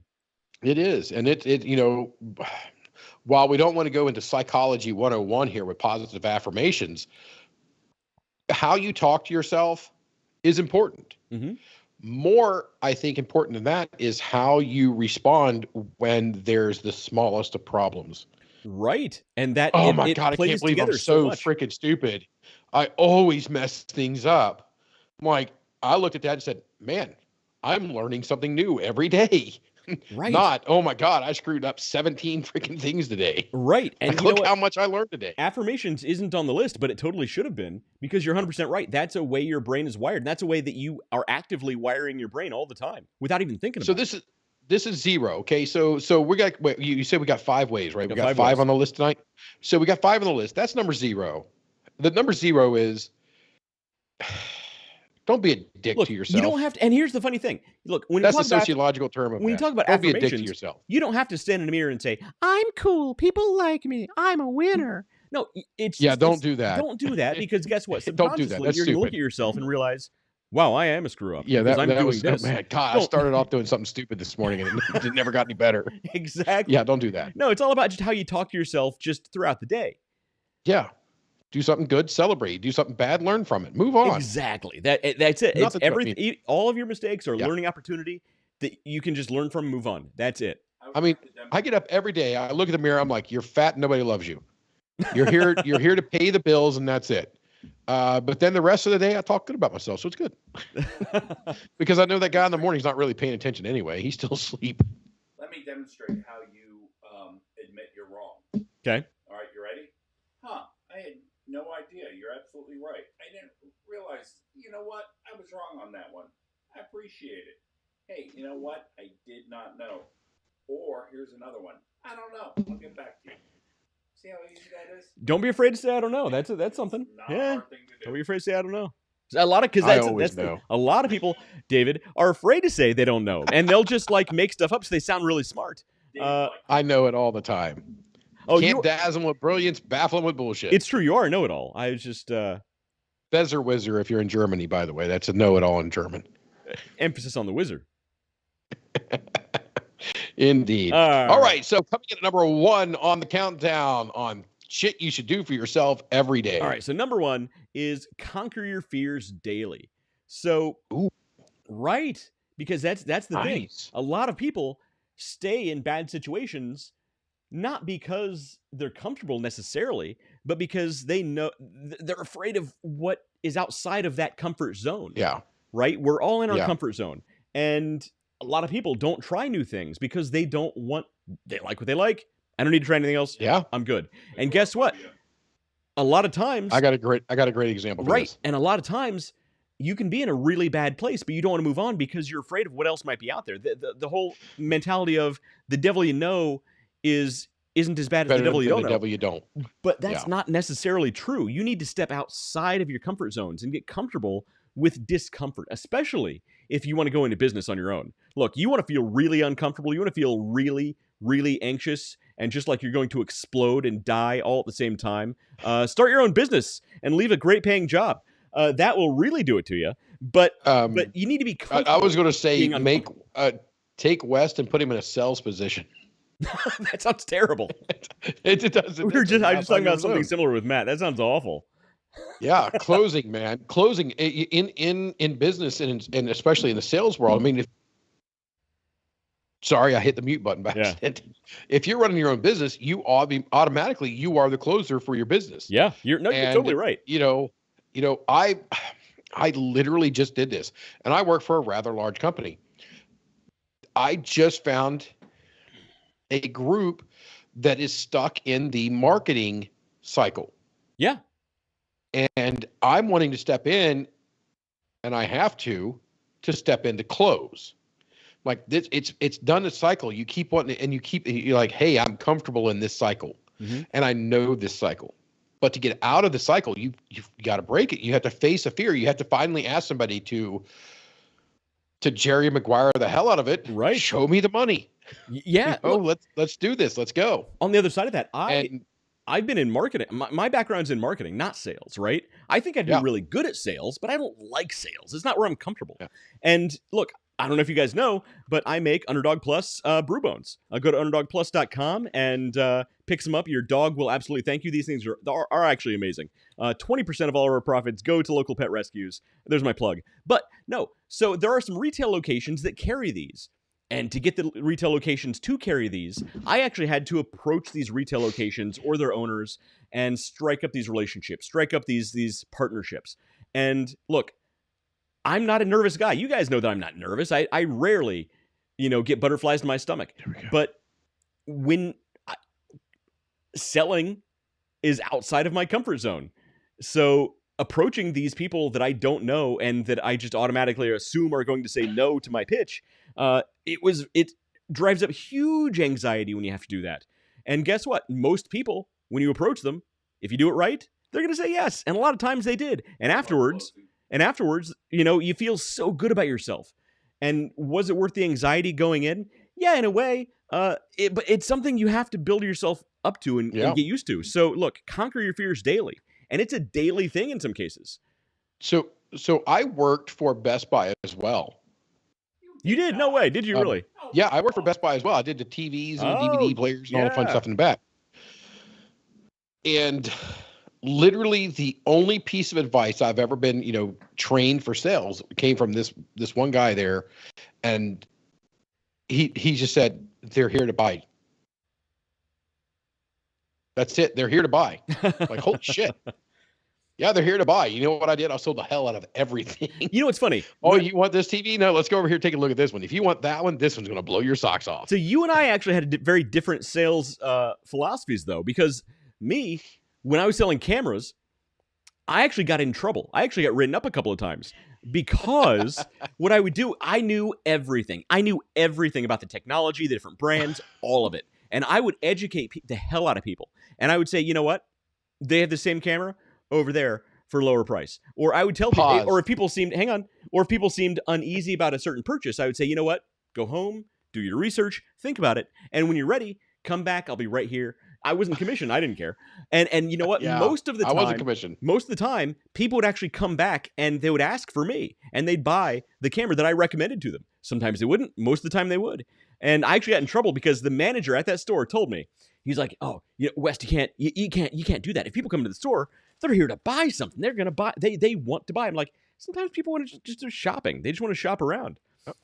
And so you and I have very different sales philosophies yes. on that. So the difference for you and I are very vast. I didn't know D about F on any of the televisions. You know what I did know? I knew what the margins were. Oh, were you commissioned? No. Oh, then what do you care about margins? No. What do you care about margins? You're not commissioned. Because I'm a business guy. I mean, it's inherent to me. It's like I want the thing that does the best. You were interested in the business making money. I was interested in educating the customer. Which is why I went into marketing. You went into sales. Yeah, yes.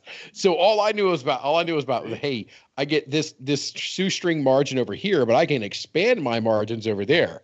They're coming in to buy. I'm going to leverage everything I can to get the highest margin. Right. If I have to step down, I can step down, but I don't sell on value. I sell on, what what I'm bringing. What can I bring to them? Right. Well, I can bring them better TVs when I can bring them. Sure. And what I can bring the company is a better margin.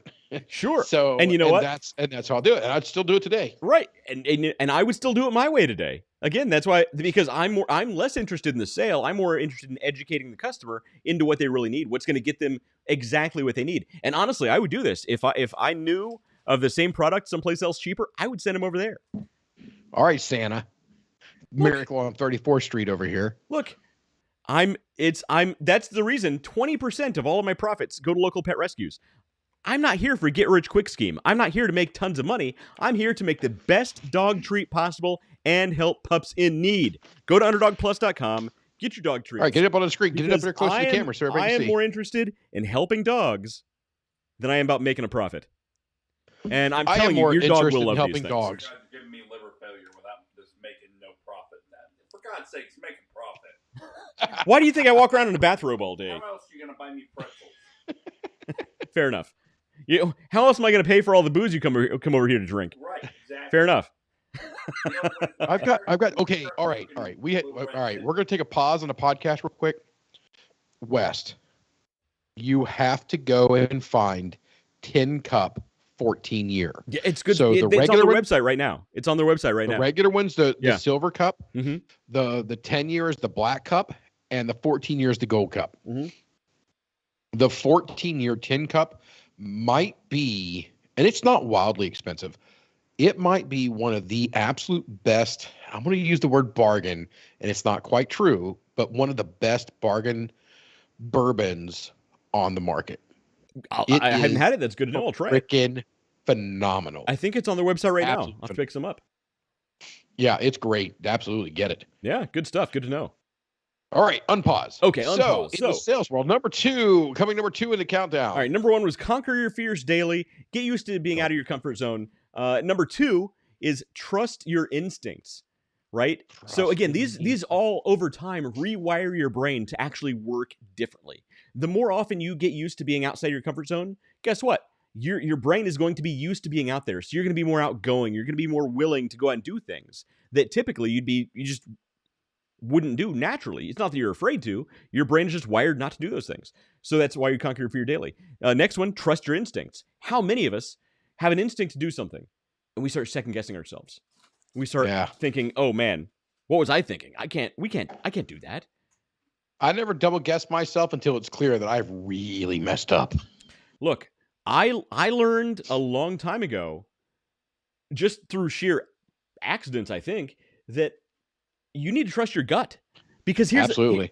Okay, so look, I'm a huge fan. I'm kind of a nerd. So I'm a huge fan, naturally, of a guy named Douglas Adams. And he wrote an analogy that I love. I love this analogy. Douglas Adams wrote The Hitchhiker's Guide to the Galaxy. I was actually just talking to you about that. So I talk about those books a lot, by the way. All right. He wrote this analogy in one of his just random other writings. He talked about throwing a baseball, okay? Now, I know almost nothing about throwing or catching baseballs, but it's a good analogy anyway.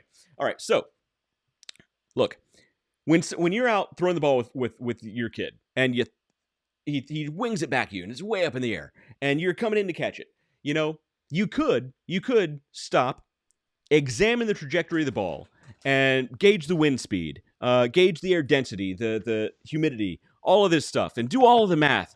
And in about a week, you might find exactly where that ball is going to land, and you can stand right there and get it. Or you can just put your hand out and catch the ball. That's it. Trust your instincts. Your brain and your mind are built to process things that you're not consciously aware of, right? When you're speaking to somebody in an interpersonal experience, there are micro expressions that you don't consciously pick up on, but you understand things. Have you ever had that feeling?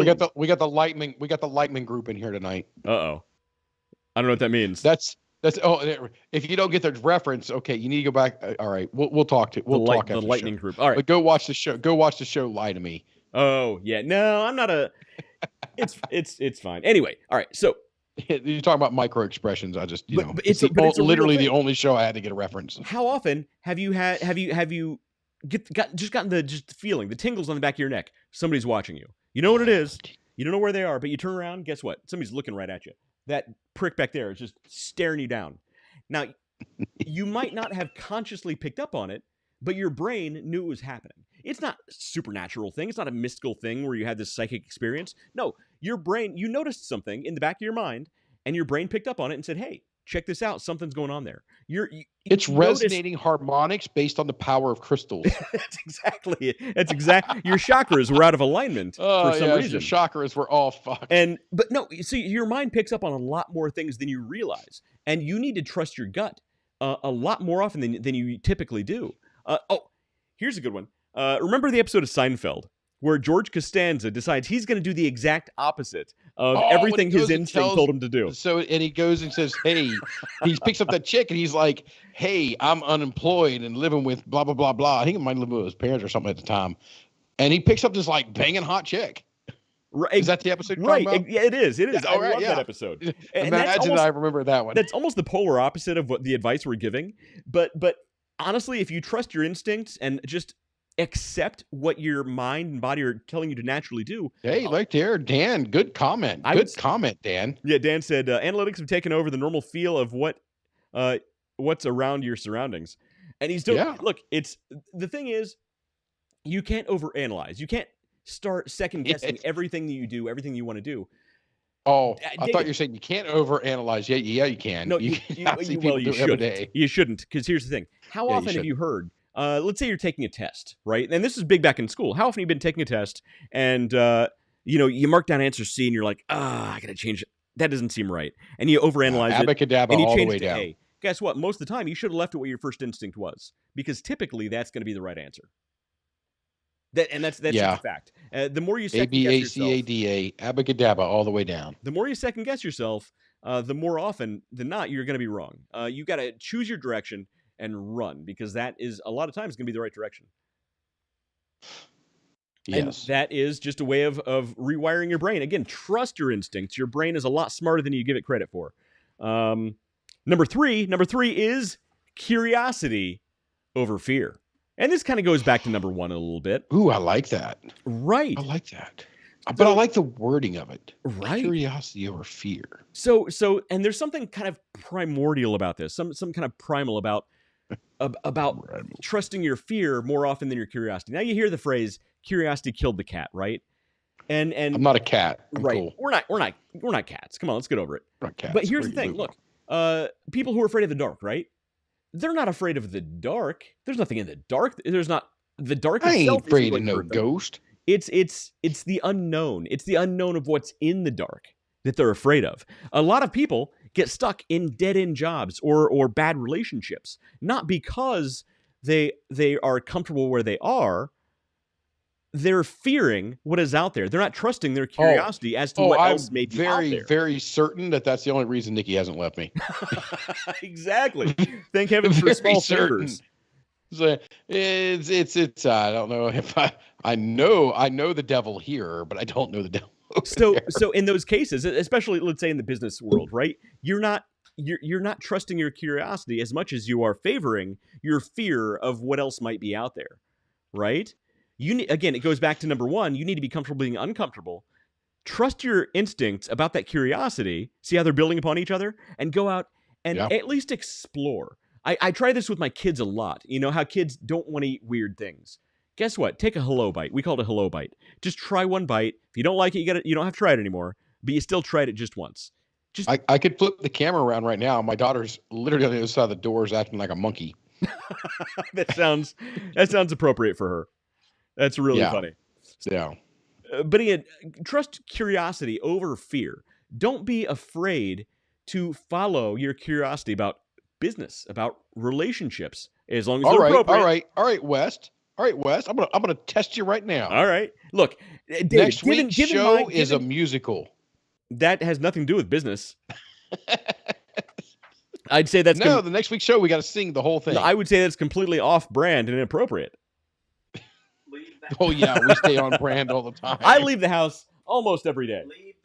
I leave the house at least once a week. All right. Oh, hold on a second. The daughter is just barged in and is now asking me questions. What? Oh, she's so sweet. He has a good daughter. She's a good one.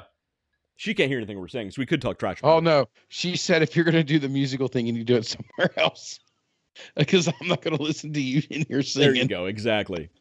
Exactly. Oh, that's it right there. That's the love I get. That's the brutality that I get from my own kid. David, she knows that nobody on this show can carry a tune, so she's aware. She knows. I've got a bucket around here somewhere. I got to get to. You know what? I'll play guitar poorly for the musical. So again, that's number 3. Trust your curiosity over your fear, and the more often you do it, guess what? The more often you're going to feel comfortable doing it, because you're rewiring your brain to work in ways it hadn't worked before. You're rewiring your brain to work in ways that other people's brains don't. Again, how many people do you know that are stuck in dead-end jobs just because they're afraid to go someplace else? They're afraid of what else might be out there. They're way overqualified for what they do. They could do something hugely successful, but they don't, because guess what? They're afraid to try something different. I'm going to be a hairdresser. You totally could. I could not. I don't know. I believe that would be a far more appropriate job than most. I don't know how you should take that, Matt. I don't know. Just think about it. Think about it from an actual objective level against Matt. Very, very, minor amount of work. You don't have to do a lot. And I would only book clients that didn't need a lot. But all you do is just sit and shoot the shit for several hours. You don't have to have any tangible outcome. See, here's why I couldn't be a hairdresser. Tell me that's not the job. One, you have to talk to random people, and I don't want to talk to random people. But that's you, not Matt. And 2, I wouldn't say that it's for you, but for Matt, that just sounds like golden job. But 2, you have to touch people. Oh, I love touching people. See, that's the main reason I couldn't be a doctor. I don't want to touch. I have no problems with blood or bones or guts. If it's all spilling out in front of me, that's fine, because I'm apparently a sociopath. Yeah. But I don't have to touch them. I don't want to touch. I could touch their guts and I don't want to touch their skin. That sounds terrible. I'll touch their guts and bowels and their heart that's been cut out of their chest. I'm okay with that. What's the saying from Indiana Jones? Damn it! Why did it have to be snakes? Shock. Oh crap! All of us are now or something. Oh crap. Okay, so anybody out there, Indiana Jones, number 2, and the Temple of Doom, where he pulled the guy's heart out of his chest. God tasted the heart out. What is it? What's the saying there? We need that in the chat. But yes. Anyway, okay. I'd be okay with that. All right, but I don't want to run them down. We got 1, 2, 3, and 4 down, right? All right, no, that was number 3. Number 3 is curiosity over fear. You need to try to touch as many butts over the next year as possible. My wife would not agree with you on that one. I think she would. Let's see. Dan McDonald says a show of what job a host and co-host won't do. That's a good one. What jobs won't we do? That's a that. You know what? That could be like a. There are some jobs I would not do. That would be a good Mike Rowe reality show. You know Mike Rowe, who does the dirty jobs. We should do a show like that. Only it's the jobs we just won't do. I won't. Hey, Mike. Mike's a good buddy of mine. He and him go way back. And I mean, I've known Mike since She Chris was like 2003. And that would be a great show. Instead of the dirty job stuff, just take some of the jobs that some of like the white collar people that we won't do. Even if it's a white collar job to a white collar job, just because it sounds terrible. That. Or even better, a blue collar job to a white collar job. And they're going, I ain't doing that. Because if you were to take somebody and say, hey, we need you to analyze these TPS reports 5 days a week in this cubicle, that is freaking murder to certain people. You know what I've thought about? What would be really funny is you've seen the undercover boss. We're like these. I've never watched it, but I know what it is. We're like the very high level CEO executive of a company. Pretends they put on a costume and they pretend to be like a new hire, ultra low level minimum wage employee, right? I think a good twist on that would be undercover minimum wage employee, where they take the lowest of the low. They give him a makeover, make him look like a CEO, stick him in the CEO position, just to show him how hard it is, and see if they can make it a day. For all the people, that would be. Oh my God, that is gold. Listen to what Matt just said. That is not hard. And that's why you've never been financially successful. Exactly. Executive jobs are way harder than you think they are. Now there are some bad executives who just don't do their job, but if they're doing it right, it's an incredibly hard job. And there are some perks that make it look easy. Right. There are perks that make it look good. Right. If you're looking at it from a obtuse funnel to where you're going to discard everything else that they have to do, and you're like, well, just on a golf course. Well, they're on a golf course, possibly working a deal to keep your job. Not only that's a lot of stress. Not only the golf course stuff. How many executives will work a 12-hour day every single Saturday? Most on a Saturday. Most or an 8-hour shift, 8-hour day on a Sunday, and including the Saturday they just did. Most work 7-day weeks. Yeah. Believe it or not, they 7-day weeks is not uncommon. Some of those meetings are on golf courses. Some of those meetings are on golf courses, but those guys, if they're doing their job well, they're working hard, man. If I were CEO, I'd shut the company down and take my golden parachute. Whee! And some do that. And some do that. So it's a certain. Well, you got to have a certain thing. You got to have the contract for the golden parachute. It's not like they're pulling the trigger to do it. It's just part of their contract. And let's say if I were to say, hey, XYZ, I want to have a golden parachute, they're going to say, no, you're not worth it. Bye. And apparently Dan McDonald is incredibly douchey. I almost said douchey. Bougie. Dan, you're not douchey. I'm sorry. Oh, Dan. I'm sorry that my co-worker here, my Dan, co-host. you're not douchey. I said I was thinking Dan and then bougie, and I said douchey. Dan says I was called bougie because I put my dog in doggy daycare and has a landscaper and has his snow removal. So Dan, you are bougie. You're not douchey. So we appreciate you. No. So Dan, you got to remember, these are the guys that ask me about my monocle collection and my wine cellars. Multiple wine cellars.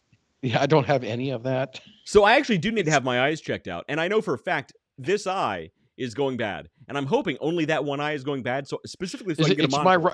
And I will. Yeah, my right eye is the one that's I will get a monocle. A bit too. Oh, dude, my dog's eyes are going bad. Charlie's eyes are getting cataracts. Yeah, it's a shame. That's rough. Yeah, he's an old dog. He was a puppy when you got him. So I think he just called me Money Well. Money. Instead That's of a good one. That's a good called me nickname. Moneywell instead of Leffing Well. Dan McDonald. I think you just gave David his rapper name. Moneywell. That's a good Dude, no. So there are very few people on this planet, and this, I mean, literally on this planet, that I can have a straight up conversation at a certain, at a literally a top end level with certain products. Dan is one of those people. Yeah, Dan's a sharp dude. Dan is, he's a little douchey, Dan but he's kind of a sharp dude. Dan is one of those people that when I'm talking to him, I don't have to dumb anything down. Mm-hmm. I can go full tilt, and we can go from problem to solution in literally in the straight line. Where most of the people I talk to, I've got to bounce around and work around because they don't have the technical expertise that Dan does. What are you trying to say, David? Are you trying to say you got to dumb down your speech when you're talking to me? Oh, no. So I don't talk to you about stuff like this. This is no. Got it. You and I have pretty linear. You and I have linear conversations that are intentionally just squirrely as hell.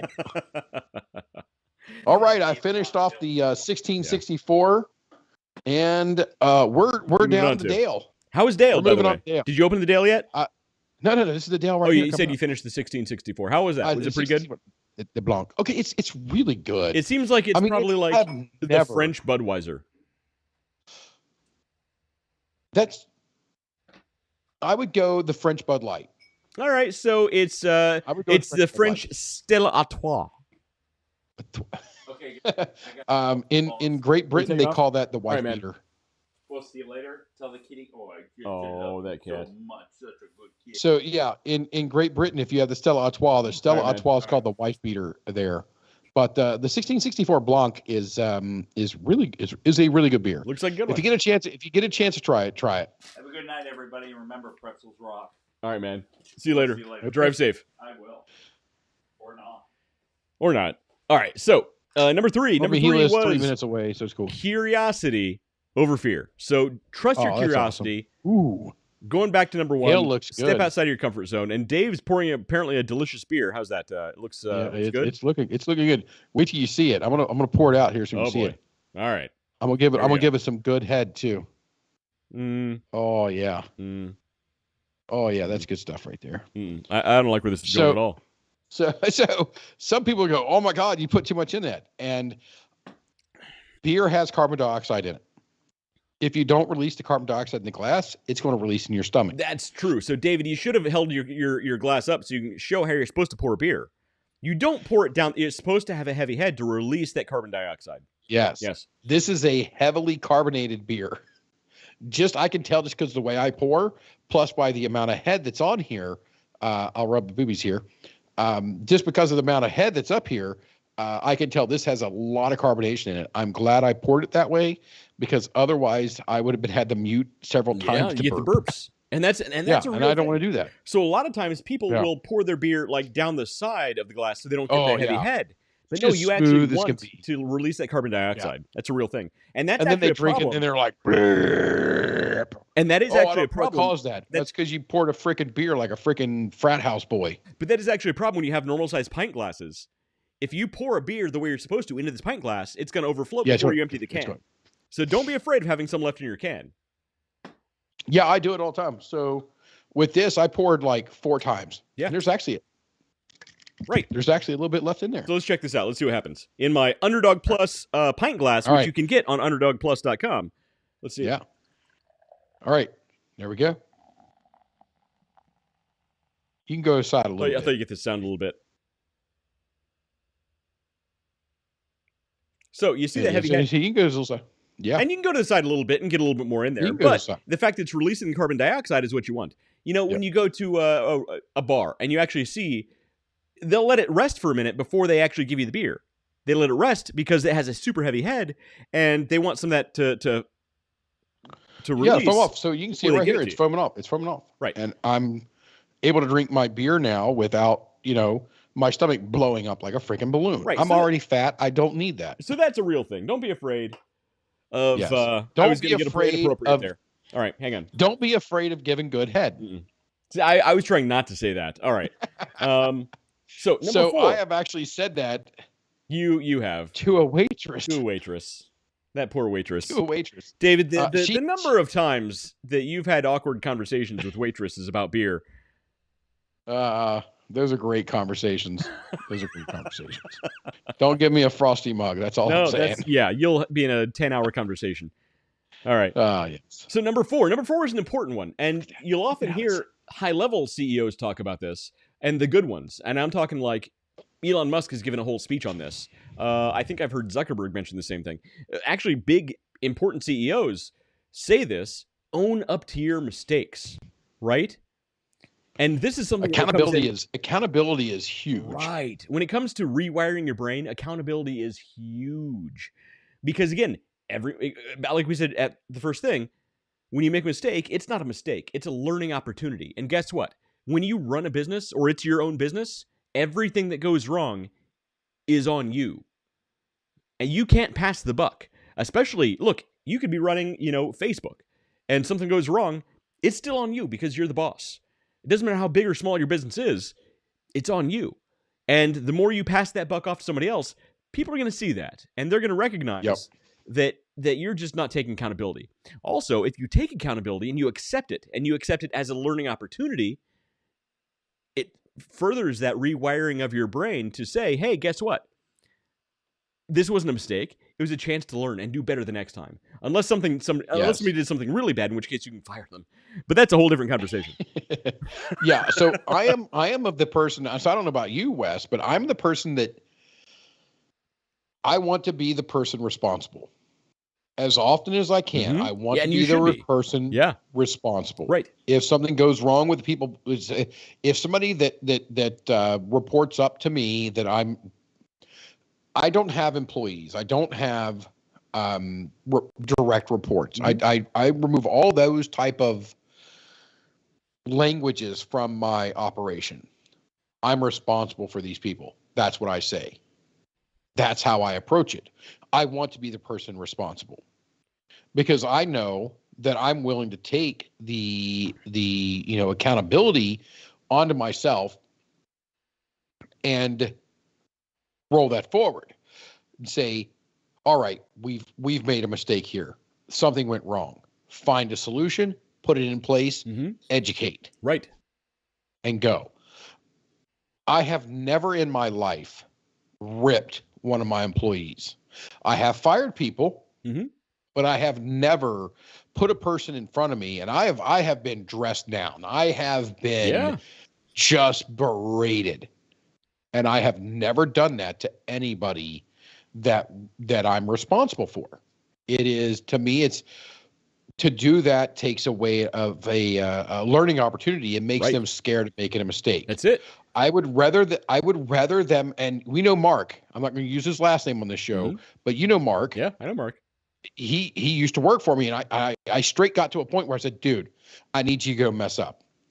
You're not allowed to come to me. Because he's a perfectionist. You're not like if anybody's a perfectionist, it's this guy. Yes, he is a perfectionist. And I said, go make a mistake. Yeah. I need you to go screw up. Mm-hmm. You are going to learn more from that than I can teach you in a year. Right. Go for it. Look, and, that accountability goes a long way. Yeah, it does. It does. Look, I hate to put it this way, but my son, right? So he is a rule follower. That kid is... He needs to spend more time with Uncle Dave. He needs to spend more time with his dad, apparently. He is a rule follower. He is he'll correct everybody on everything if he can, because he knows the rules. Young Sheldon. He follows them. And sometimes I'm like, dude, just go do something, get into some trouble, go do something that causes some mischief. And so we're going to spend some more, dad-son time together. And I'm going to try and build some rebelliousness. Next time I'm in, we're buying firecrackers. So I'll include you in some of the summertime plans we have going on. We're going to do a lot of outdoor activities and camping this spring. So it's going to be a lot of fun.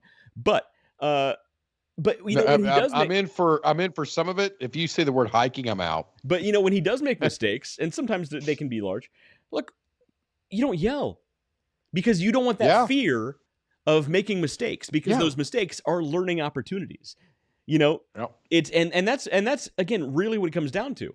So owning your mistakes, don't be afraid to make mistakes, but when they happen, don't beat yourself up over them.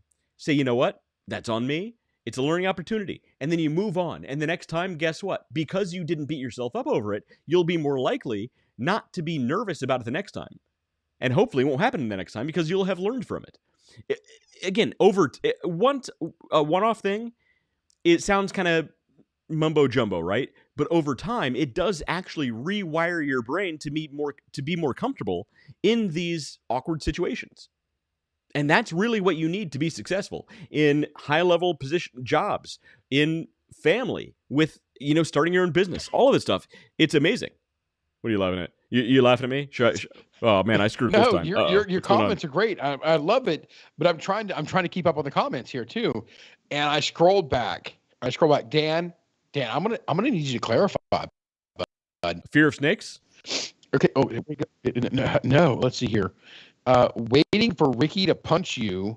I don't even see that on here. Big bad head of meat. Oh no! Did my comments turn off again? I don't see that on here. That's not here. Maybe. So it's back. It was a while ago. Back there after 1 up 0 parenthesis. So what did he say? Dan, I would disagree with you. I would parenthesis the entire thing. But no, there's a thing here that says waiting for Ricky to punch you. You big bag head meat. You big bag of head meat. Well, I did actually think that your cousin Ricky was going to punch me at one point. Right in my meat computer. In your meat computer. But we eventually got over it and had drinks. So what was funny was so Wes thought that my cousin Ricky didn't like him. If that's how he treats people he likes, dude, I would hate to be on his bad side. He actually absolutely loved you. That was great. I mean, let's say Ricky. Okay, so Ricky. I mean, people don't know this guy, but Ricky is extremely smart. He's a very smart dude. He is high level on a lot of things. Smart, and when he can have a conversation / argument with somebody, that's the top of the line for him. We had some interesting conversations. I'll say that. And it was great. It was on one of my going away things. One of your 12 going away parties. But no, all right, Dan, what the hell is waiting for Ricky to punch you, you big bag of head meat? Head meat. I think the head meat comes from our minds urge to meat computer. Possibly, but I'm trying to find out what the Ricky part is. Does he know Ricky? No. I would say if he knows Ricky, then that makes sense. Yes. And I wouldn't ask the question, but I just started scrolling backwards. I'm like, what the holy hell is that? He also said, bye, Matt. Yeah. All right. Which you don't have to say bye. Matt. He's not really part of the show. I think I'm missing some comments here. So the last comment that I have from anyone is Dan's comment that says, thank you, Moneywell. So right now, since thank you, Moneywell, he goes, not you, us. I don't know what that means. Went down fast. I believe he's talking about a drunk redhead. By Matt. So that was about when Matt left. And then we have a Diddler Dale, Drink It Dave. Yep, I'm drinking the Dale. And it actually is really good. And, there's the color profile of it. It's just sub what I would call an amber. Right. Just sub. I wouldn't necessarily call it there. But it is a reasonable beer, so Dell is good there. Good to know. Yeah, Dan, so I'm not ignoring your comments. Occasionally, the comments stop feeding into this platform that I use. So, unfortunately, I just apparently can't see comments now.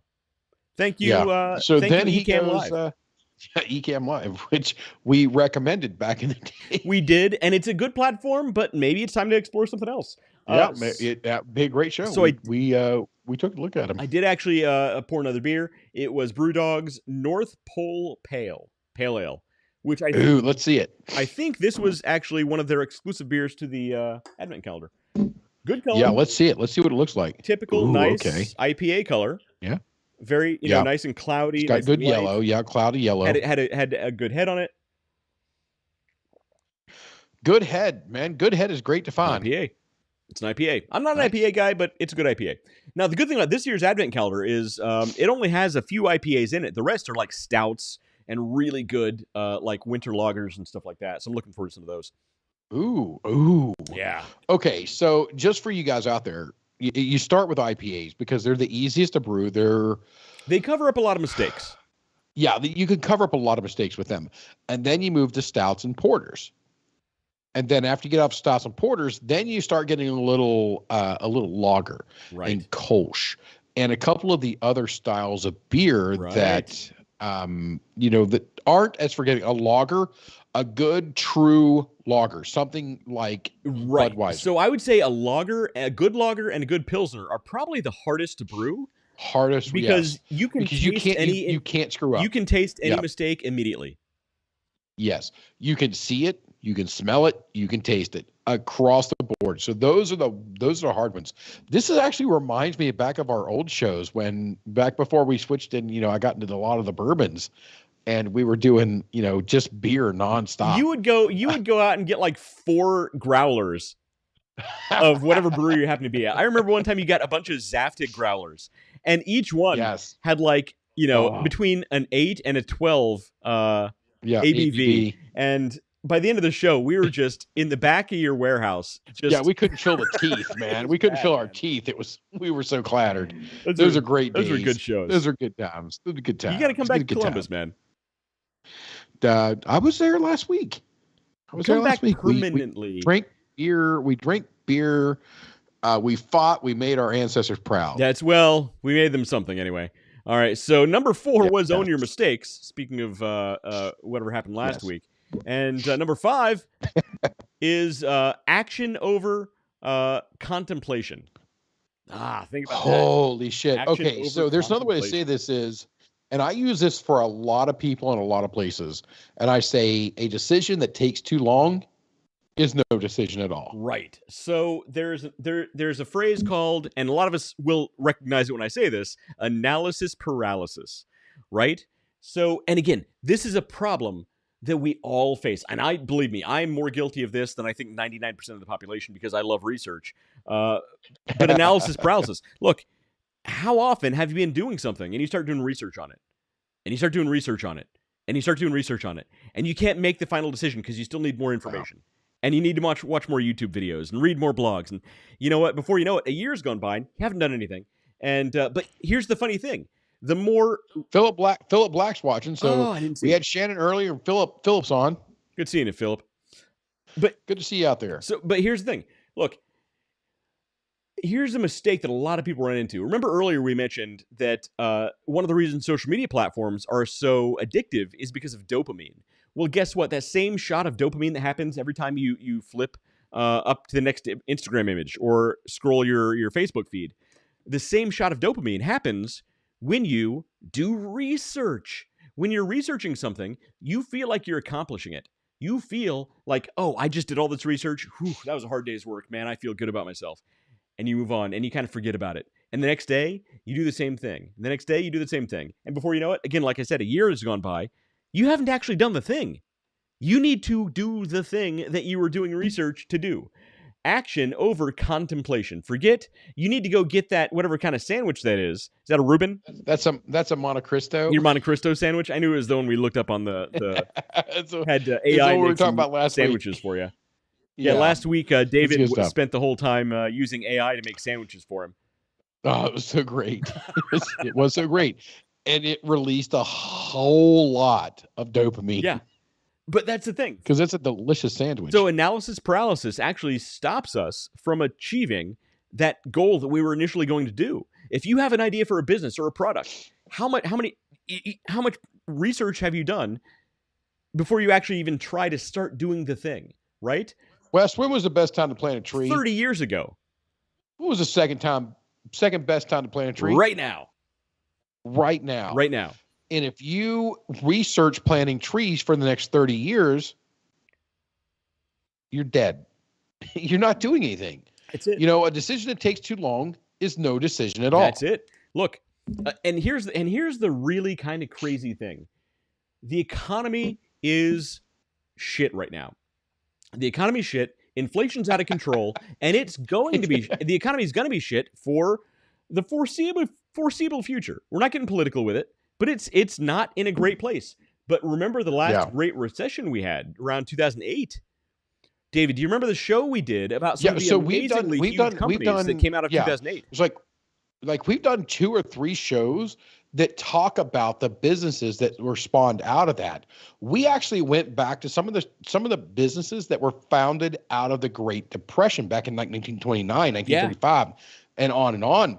We went back into those time frames and said, hey, these are the people that spurred out of this.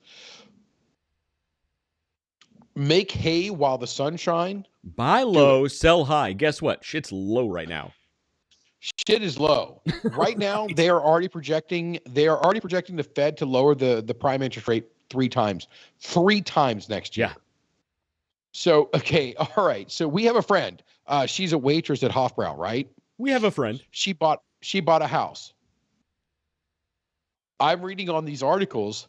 I send these articles. This is who I am. All right. Just in case you're a friend of mine, expect weird, random ass shit like this. Oh, I do. If I know something about you, like, hey, you're wanting to do this, and I see something that's going to benefit you, look forward to it. It's coming from me. Yeah.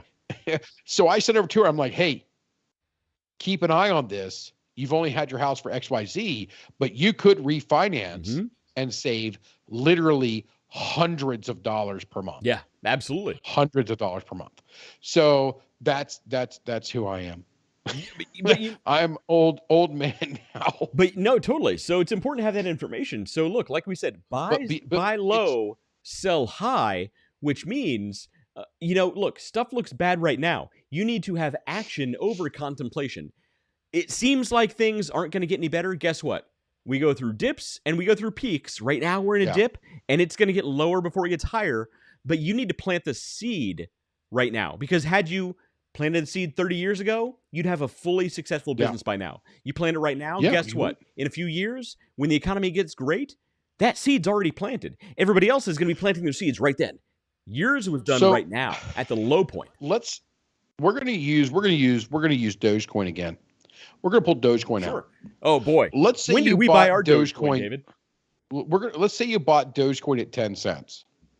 All right. Let's say you did that. And, it went down. I have no idea what the numbers are. So don't quote me on any of this. I have no idea what the numbers are. It's never been to 10 cents. Let's say it dropped down to 3 cents. But let's say it dropped down to 3 cents. That's the 7-cent swing. And you say it, as soon as it gets back to 10 cents, I want to sell. Mm-hmm. What should you be doing? Buying the shit out of Dogecoin. That's what you should be doing, because you believe it's going to get to 10 cents. So you should be putting more money than you've ever put in before. It's going back to 10 cents. Well, yeah. If you're not going to sell till it gets to 10 cents, you're banking on it getting to 10 cents and then you're going to sell. Right. So that's an investment. Why are you not investing in it? Right. And that's an investment. And everything you do in your personal life is an investment. Guess what? You buy an elliptical machine or a treadmill. It's an investment. Oh, I thought you were not married. Okay. You get married. It's an investment potentially in the future. And sometimes that can be a good investment. Sometimes it can be a bad investment. I'm not judging your life choices. Sometimes it's good. Sometimes it's shit. But no, here's the thing. When the economy is really good and everybody's planting seeds because the economy is good, do you want to be that person? Or would you rather have been the person a few years ago when the economy was bad and you planted your seeds then, and now when the economy is good, your seeds are fully bloomed and they are ready to harvest, man. Here's the thing. Look, naughty. Guess what? I founded Underdog Plus in 2020. One of the worst possible times to found a business. The economy's getting bad. It's still going down. Guess what? I planted the seed then. I'm just in the beginning phases of making this a real thing. And here's the thing. Look, you say 2020. This is 2023. How are you still not gigantic? Because guess what? I still had a day job and a lot of things to do and a family and yada, yada, yada. I can make all the excuses I want. At the end of the day, I planted the seed. And now this seed is all I'm paying attention to. And guess what? When the economy's really good, I will be really glad that I planted this seed when I did. Because I'm telling you, these are amazing dog treats. And you need to go to underdogplus.com and pick them up. That was a weird plug for my product, but the point is, that's all right. No, but it works though. It works for what we're talking about. I mean, we don't, and okay, all right. Little sidestep here. We don't just talk this bullshit. No, we're literally doing the bullshit we're talking about. So we do these things. I mean, we own collectively. How many businesses do we own now, David? Oh my God, I can't keep track. I can't even keep track. Some of them like the Ash and Barrel. We own a business, and I'm gonna have to form an LLC and everything to manage this thing. And you know what? It'd be funny. It may for you guys. It may succeed. We kind of built that on a whim during the show, but it seems like it could be a good business. I think it's gonna be good. And out of curiosity, go to ashandbarrelthreads.com and check out some of the stuff we have. It's actually kind of good stuff. Go do it. We're gonna continue to build on it. Yeah. We're gonna put some stuff on there, and we're gonna see how it goes. And yes, we are gonna price things. Some of you guys are gonna look and go, I'm not paying that much. It's a premium product. You don't want to buy it. We're going to try to somebody else will. As a premium product. And for the people who aren't watching now but will watch in the future, the reason for that is we always want you to position yourself as you build a brand as a premium product. Right. You never want to go in as a value brand. You know what value brand has to negotiate on? Yeah. Price. Well, that's it. Right. So all you're doing is killing your margin. So get away from that. I used to lead marketing, digital marketing, social media, all that fun stuff for a discount retailer not too long ago. Huge discount retailer, a Fortune 500 discount retailer. And look, I'm telling you, you cannot beat a huge discount retailer on price. Everything at that point, you're in a race to the bottom, and in a race to the bottom, nobody wins. The reason Amazon can have such low prices is because they make up for it in volume. Unless your volume can reach their volume, you're never going to beat them. So guess what? You're never going to beat them. Don't try and have a discount product. Have a premium product that only a few people will be into. It goes down to back to the philosophy of 1,000 true fans. Would you rather have 1 million fans who have no idea who you are, or 1,000 true fans who will each spend $100 a month on you? Yeah. So those are, let's say you're wanting to start a business, and every one of you guys should. Let's say you start a business. There are 2 books, and they are very similar. One of them is 1,000 True Fans, and the other is Raving Fans. Those are 2 books you need to read, along with some ancient history on Rome. I actually gave one of my friends one of my books on Rome. And they reported to my wife. They're like, I read 1 page and fell asleep. Fair enough. All right. So maybe not. So right now I'm reading the kind of a Plato Socrates book upstairs. It's really good. Anyway, sidetrack there. A little side note. But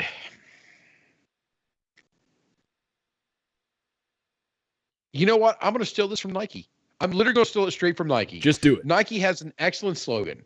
Just do it. That's it. Just do it. Which is amazing. I mean, their marketing is next level, but you're 100% right. It is. I mean, they're almost as good as us, but I mean, we could do better than what they've gotten lately. But they're just do it. It works. It works. Right. And you know what? Here's something I wish I would have known a long time ago, because you often hear, you know what? Good enough, it's not good enough. You need to be the best. But guess what? When you're just starting out, so it's actually one of my sayings is good enough never is. Right. And you know what? And that gets into a lot of people's heads, because a lot of people, myself included, like to be perfectionists. Do you like something to be perfect before you even start? You don't want to go out there and put out shit, because people are going to hate it, and you're going to get a reputation for having shit out there. Go back and watch episode 1. Guess what? You know what makes the best fertilizer for the best produce? Shit. Here's the thing. When you're first starting out, sometimes, in fact, a lot of times, every time, good enough is good enough, because you're out there. Good enough is good enough. Here's the thing. And do your research. I guarantee you'll hear this phrase a lot. You need to be, if you're not embarrassed of your first iteration of your product, you didn't start soon enough. Yeah. That's it. If you're not embarrassed by your first behind iteration, the times. You did not start soon enough. And you know what? I'll be honest. I didn't start soon enough with these. I started this company actually founded the LLC in 2019. Didn't start selling until 2020. But I didn't start soon enough. I could have started and gone heavy way sooner, and I didn't. I missed a lot of opportunities, and I'm making up for it now. When you're starting out, guess what? Good enough is good enough. You need to get out there, plant the seed, because you can always improve. Look at our episode number 1, David, and that's a prime example. I mean, don't get me wrong. I mean, example. we are pros from start, but episode 1 was definitely it was rough, man. Episode 1 and 2 were a little iffy. I didn't even know if I wanted my last name associated with this. I'm like, gee, Christmas. I don't know. Don't say my last name. It was rough. You can't say that. I'm like, we can't do that, man. This is shit. Right. It was. But now it's. I mean, all you guys out there are. We literally have people all over the world. All we want to do is inspire you to do it. We literally have people all over the world watching the show, and that's not even an exaggeration. We literally do. We have people in Europe. We have people in Asia. We have people in Japan. We had one person in freaking Australia or New Zealand. We had one person in New Zealand as well. And there's also a guy in Kentucky. Also a guy in Kentucky. No, also, I thought that'd be funny. But we do have actually viewers. But the point is when you're just starting out, especially, in a lot of states, yeah, just plant the seed. Just get started, because you can always improve.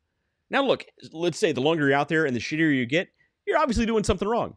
But hopefully you're learning from those mistakes, getting better, and you are improving. And people see it all the time, and people recognize it. And guess what? Over time, your true fans will stay true fans as you get better, and you're going to gain more fans because of them. Yeah. And it's I mean, we've been saying it. Gee, Merry Christmas, that whole planting a tree thing, man. That was one of our early ones. I mean, that was and that's a t-shirt we need to make, by the way. I'm going to make that shirt, latest. Put it on Ash and Barrel. Yeah, we'll make it on Ash and Barrel. We'll put that, I don't know. Again, we got so many freaking businesses we don't know where to put shit. But I don't think it fits with the brand of Ash and Barrel. We'll talk about it. We'll talk. We'll talk. We'll see. So, yeah. So what were the 5 now? Let's go back through them. All right. So we're going to go back through these 5 on how to rewire your brain, conquer your fears daily, get used to stepping outside of your comfort zone, because the more you're inside your comfort zone, guess what? The more you're going to stay inside your comfort zone. The more comfortable you get with stepping outside of it, the more often you're going to do it, and the better you're going to be at it.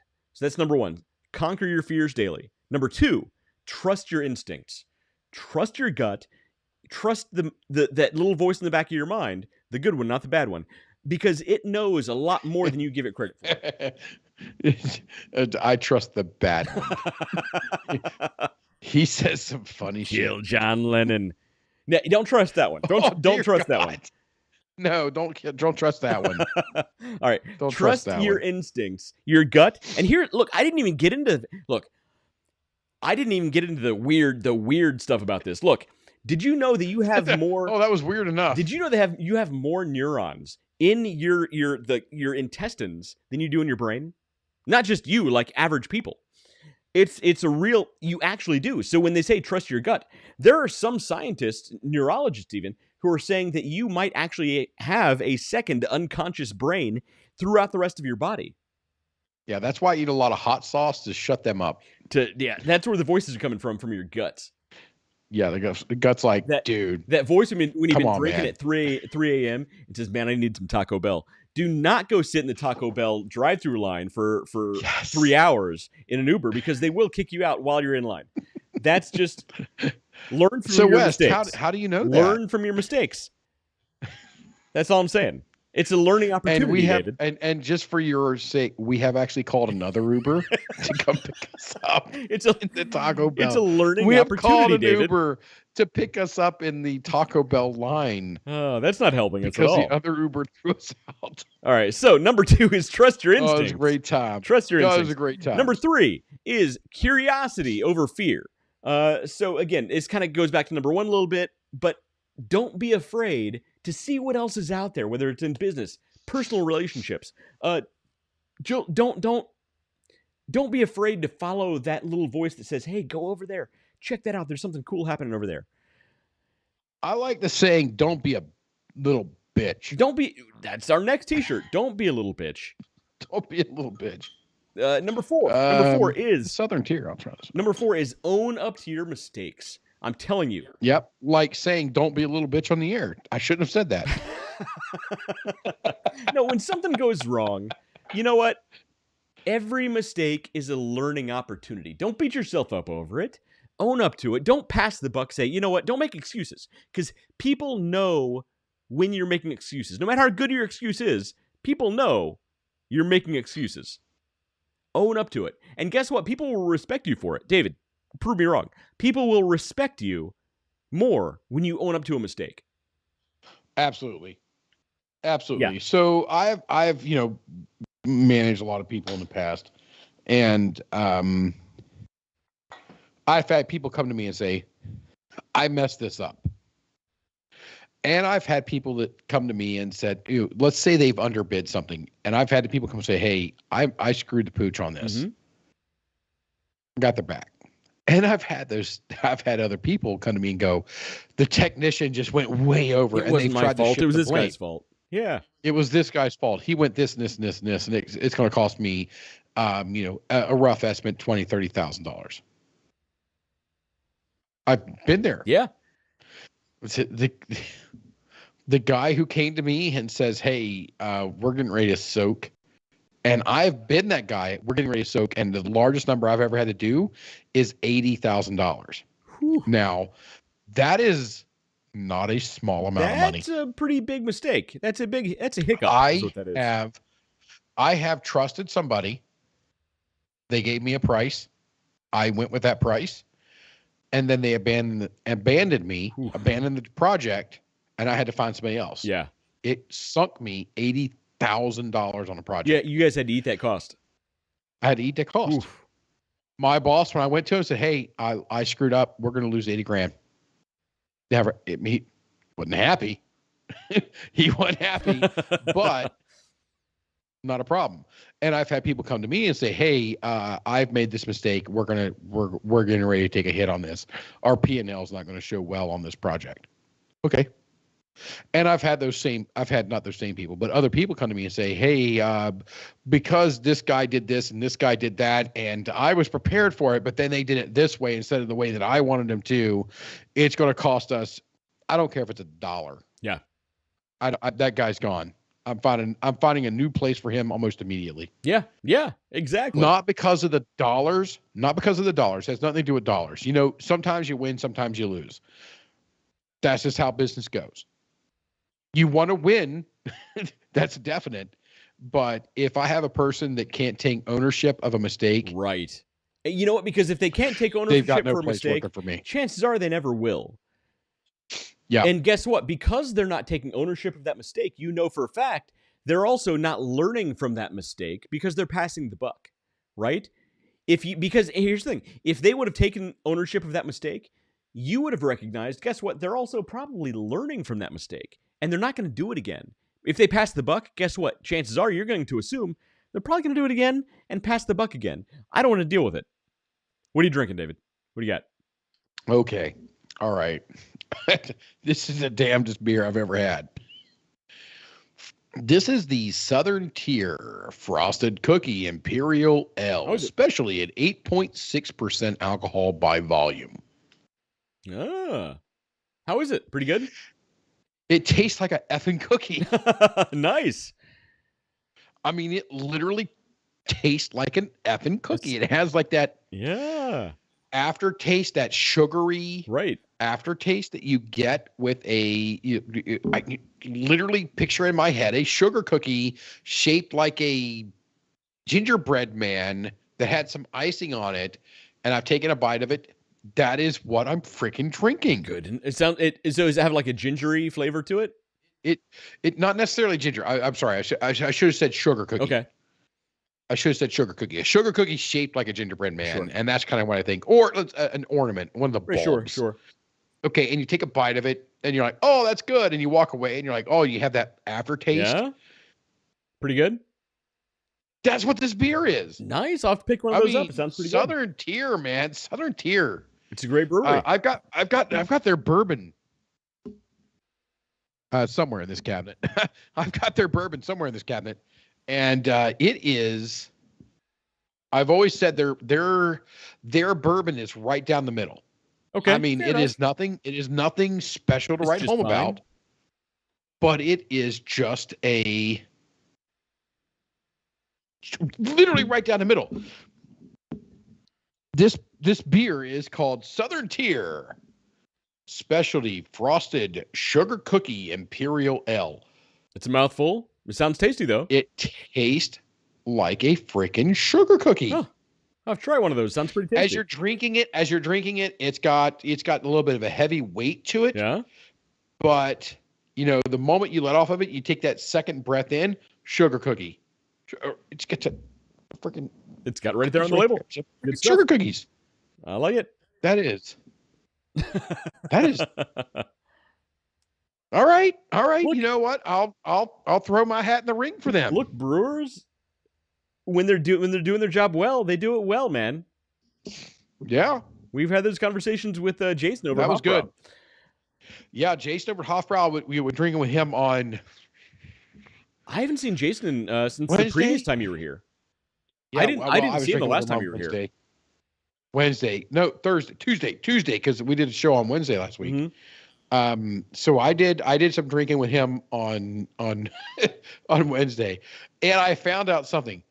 He doesn't like people touching him. I did not know that. And that's really my funny. Drunk ass, I can't count the number of times I've taken my drunk ass up and just thrown my arm around him and be like, "Hey, bud." Did he say something to you? So of course I apologized a million times to him. No, he didn't. He was just saying, "Hey, I don't like." Later in the night about something really else, funny. I'm like, wait a minute. I do that all the time. And he's like, yeah, you do. He's like, but yeah, you do. But he's never done anything. He's like, I always know it's you. You're going to do this. I'm like, dude, I'm so sorry. I mean, and we were at our third place to drink at that point. So, yeah. I'm just like, but Jason, man. Next time I see him, I'm going to go give him a big hug. Oh, don't do that. I'll do it, and I'll tell him you told me to do it. Don't do that. I like Jason. I love my beer. Do not piss him off. That's really funny. Okay. So I live over here now in New York, and I drink bourbon. I mean, I keep looking over here because this is my bourbon shelf over here, and I've got. I can't believe I got to say this. I want to say this online. There's like 49 bottles. You have a bourbon. collection. You have a collection. There's like 49. Actually, I bought another one. There's 50 bottles of bourbon on the wall over here right now. There's 50 bottles of bourbon. So if I had 50 people over, I could give them a bottle of bourbon each. I'll be over soon. But I prefer beer. I love beer. But even further, I only like good beer. And Jason has spoiled me. Jason at the Hofbrauhaus Columbus. Terrible. He is an amazing brewer. He makes really abnormally good beer. And I'll say it, abnormally good beer. Abnormally good beer, yes. He's a great brewer. Yeah. It is phenomenal. And I love the days when it doesn't happen all the time.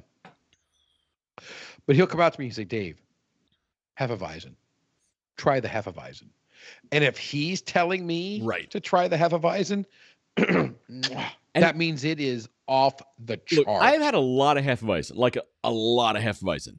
A lot of Hefeweizen. My stomach says I've had a lot of Hefeweizen. The very best Hefeweizen I've ever had consistently is from Hofbrauhaus Columbus. Oh, yeah. Like it's so good, man. I can't get enough of it. It is phenomenal. And we can't thank them enough. We get to go there. We get to go up on their stage. We do. We have the whole beer hall in front of us, and we're kings of the beer hall at that point. And we have a wonderful time drinking amazing beer. So this is not necessarily a plug for them, but it is a plug for them, because if you get a chance to get to Central Ohio, you need to make a special trip. It is not if you can make time. It's a destination. You need to make a special trip to go to Hofbrauhaus in Columbus, Ohio. Drink some of the phenomenal beer that Jason produces. And you can't have a bad day there. No, you can't. And the funny thing, so like, we always talk, we didn't even get through the list all the way. So we often talk about like how, service is dead and, Yes. I have never seen anyone receive poor service at Hofbrauhaus. Exactly. Their service is so ridiculously good. Even in the worst of times, like their service is always the best of the best. It's nuts. Yeah, you can't picture it. If you had bad service there, you need to be looking about what you did. Right. And even if you were a complete, I'm going to use the word prick. If you were a complete prick, they're still going to treat you like kings. It's weird, man. It's weird. It's almost weird how good the service is there. It is. And I think it's why they do so well, because I mean, we did a show there. We did a show there once, and I was dealing with my bank, and we were doing mortgage stuff and all kinds of problems. And I went on a tirade. You were having a bad day. We'll say that was a bad day. And Wes was like, I'm going to use that. So he didn't say anything to me. So then we get to live in the show and we do our kind of opening thing. And Wes goes, so Dave, tell me what you think about customer service. And of course that launches me into like a 45-minute tirade about customer service. You are not, so you go to Hofbrauhaus in Columbus, you are not going to be dissatisfied. Their customer service is second to none. Right. There are people who need to come in and really, there are big businesses. Yes, I'm talking to you. Need to go in and look about what it is they are doing. It really is simple. They're highlighting the person that's bringing the dollars to the table. Mm-hmm. It's not complicated. It's great customer service.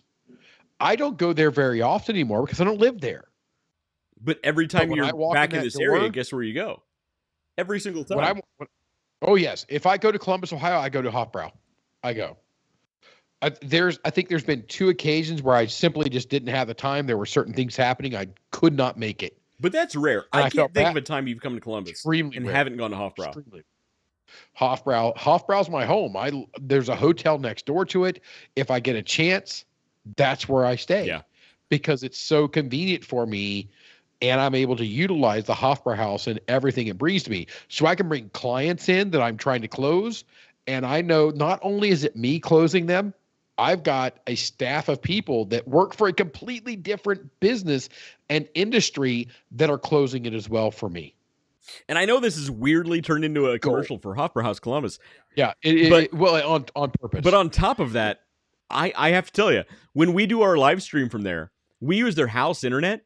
I have never found a faster internet service than Hofbrauhaus Columbus's house internet. Holy moly. We do our stream from there on their house internet. Just the guest internet anybody can sign into. And it is it's way faster than I have here. It's nuts. Yeah, it's crazy. It's crazy. So we were running tests with it last week. Yeah, last week. And I'm like, oh, I might have to pop off. And then I was like, ran the test again. I'm like, no, never mind. We're good. It's crazy.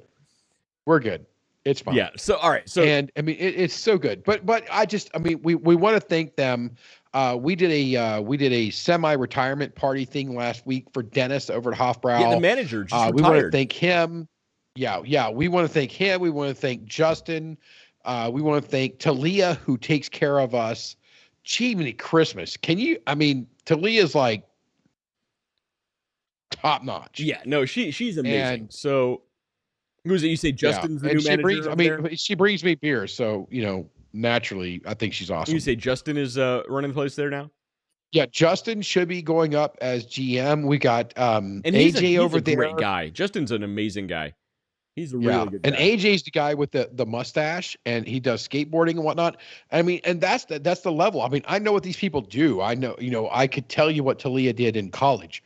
A couple of people who have moved on, I know what they studied and everything, because they became so much a part, and they were part of my sales program as well, to take clients there to literally close them. And that's how you run a business, man. You got to build your business to treat your customers like family, because that's how they'll treat you in return. Exactly. So I've been to Pittsburgh, I've been to Buffalo, I've been to Cleveland, I've been to Newport, I've been to Vegas, I've been to all these other Hofbraus as well. I mean, I do like Hofbrau beer. But if I were to select a place to take a customer to close, Hofbrau Columbus is my place. Yeah. Because the staff there is going to make them so comfortable. It's going to make my job just that much easier. Mm-hmm. Just that much easier. 100% right. All right. What were we talking about? We're talking about beer? No, we were talking about rewiring your brains. Number 1 was conquer your fears daily. Number 2 was trust your instincts. Number 3 was curiosity over fear. Number 4 was own your mistakes, which somehow turned into Hofbrau and beer. And number 5... Well, I just wanted to get a good plug for them in. That was all. Number 5 is action over contemplation. So basically, like you said, David, Nike had it right when they said, just do it. Or our analogy of the best time to plant a tree was 30 years ago. The second best time was right now. Don't get stuck in analysis paralysis. Act. Because I'm telling you, when you act now, you will thank yourself tomorrow. It's you need to stop doing research and eventually just pull the trigger and do it. Otherwise, you're never going to do it. I can't tell you how many dumb ideas I've had over the years that I'm like, man, if I had done that 20 years ago when I first thought of it, I'd be a millionaire right now. And it's a fact. We've all had that point in our lives. That is a truth. That is a truth we have talked about many times. And I think you covered it pretty well. I wanted to really zing something home, but I'm like, no, I think you got it.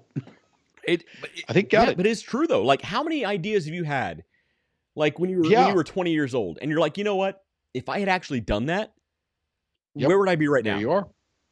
Yeah, it'd be a different world. So, man. If Elon Musk had done a ton of research and never actually built PayPal, guess what? Guess where he'd be? Where would we be? He'd be living in South Africa flipping burgers somewhere. Yeah. Well, I mean, he'd probably be, dying of AIDS, but that's a separate story. Ouch. David. Oh, that was rough. All right. We should. Sorry, Elon. I know you and I are like we should have been the twins show 5 minutes ago. I mean, that was bad. All right. Luckily, nobody made it that far. If you get it, you get it. Actually, no, don't get it. If you get it, I'm sorry. Don't get it. Yeah. If you get it, don't. But no, it's a truth. It's the essence of it is stop being a bitch. Get out there and make some shit happen. All right. Yeah. Put that on a t-shirt. No, you're totally right though. And again, do your research on what analysis paralysis actually is, and I promise you, you will reflect that back in yourself. Did you literally just tell people to do analysis by paralysis? Do analysis on analysis paralysis. Because here's the funny thing. Look it up. Oh, that's gold. Look it up, and you will see exactly what the definition is in your own life. We all do it. We all do it. Just don't get stuck doing it. So I'm building acoustic guitars, right? Yeah. I talked to you about this. How many videos have you watched about how to build an acoustic guitar? It's been a year. I've been watching for a year. But I've been wanting to do this for a year. And after every video you watch, you feel slightly kind of relieved about it. You're like, yeah. I'm fulfilled like, oh yeah, slightly. I get more. The more research you do, the more dopamine hits you get. You feel fulfilled. Yeah. But in the meantime, you haven't actually done the job. Haven't done anything. But now I've got some tools. Now I've got some parts. Now I've got some things here, and I've got a drafting tablet that now I've got a list of my 2024 guitars, 2025 guitars, and now you should pull the trigger that came in today and go out into the garage and build a guitar. Yesterday I went and bought a workbench. Nice. To put together. So it has to be put together. I'm going to put it together in a basement. Mm-hmm. And I decided if I don't start, I'm not going to start. So I went today and I went to a rough cut lumber place that's closed for the winter, unfortunately. So I'm just going to buy this shit on Amazon and say, you know what? Yeah. My first guitar is going to be from wood I bought from Amazon or Facebook Marketplace. That's what's going to happen. Look, David, like we said earlier, if you're not embarrassed by your first product, then you started too late. You started too late. Yeah. So the official serial number for my very first guitar I'm going to make is called Pancake. Because your first pancake is always messed up. Makes sense. I get it. I like it. I'm calling it Pancake. I like it. So I've got everybody with an idea design and what I want to do. And I don't know that if he's watching, but if he is, great for him. Dan McDonald is actually on my list. He doesn't know this. I don't even know if he's still watching. I have no idea. I can't see comments anymore. I have no idea. But Dan is actually on my list. He is going to be the only solid guitar that's, not an acoustic, because he's a bass player. So Dan plays bass in a band called Burn the Nerves, I believe is the name of the band. But he is a School of Rock graduate, I'm going to call it, because I have no idea what they call it. Oh, he knows Jack Black. That's awesome. Yeah, so he's I'm not a big fan of Jack Black, but let's just say he's a School of Rock graduate who did the stuff with School of Rock, and they did their show, and then from that they formed a band. Oh, cool. That's awesome. So Dan doesn't know this, but he's on my list. He is going to be the first solid guitar, but he's going to be bass. The first solid guitar that I'm going to build is for Dan. That's awesome. That's cool. And it's going to be great. I can't wait. It's going to be freaking great. It's going to be a great time. I can't wait to start these. And there will, of course, because we are who we are, there will be a social media channel. Mm-hmm. There will be a ton of live feeds. There will be a ton of recorded video. We need to do a whole show, the whole building, where during the show we set up your social media. And now you don't have to post anything. We set it up. We set up your social media. We go through how to find how to set up your social media properly, how to set up your YouTube channel, your Instagram, your X, because I hate saying X, Twitter, your Facebook page, all that stuff. We're going to set this stuff up, and we're going to have it all ready for you to go. That's going to be an upcoming show. Yeah, because that's really important stuff. That's it, and it is. It really is. As of right now, I do not intend to sell a single guitar. All I'm going to do is donate. All I'm doing is giving these away. I'm telling you, if you turn the process of making these into YouTube videos, where just while you're working, you're just talking to the camera about your process, I'm telling you, it's huge. Those videos will huge. Explode. I've been watching them for a freaking year. There are some videos I've watched 3, 4, and 5 times. Right, dude, I'm telling you, it's freaking huge. That social media will blow up. But it goes back to a decision that takes too long is no decision at all. The best time to plant a tree was 30 years ago. Well, you know what? I'm planting the tree this year. Yeah, exactly. Look, I've dedicated myself to it. It's going to happen. I'm done thinking it. There's no more analysis paralysis. It's go forward. Right. That's why number 5 is action over contemplation. The more you get used to acting and not getting stuck in analysis paralysis, the more your brain will rewire to just act. The more your brain will get used to acting sooner than you're used to. Again, it's all about rewiring your brain. I said it at the beginning of the show, and I'll say it now. It's funny, but it's true if you think about it. Your mind is a meat computer. Your mind is a meat computer driving a bone mech suit covered in flesh armor.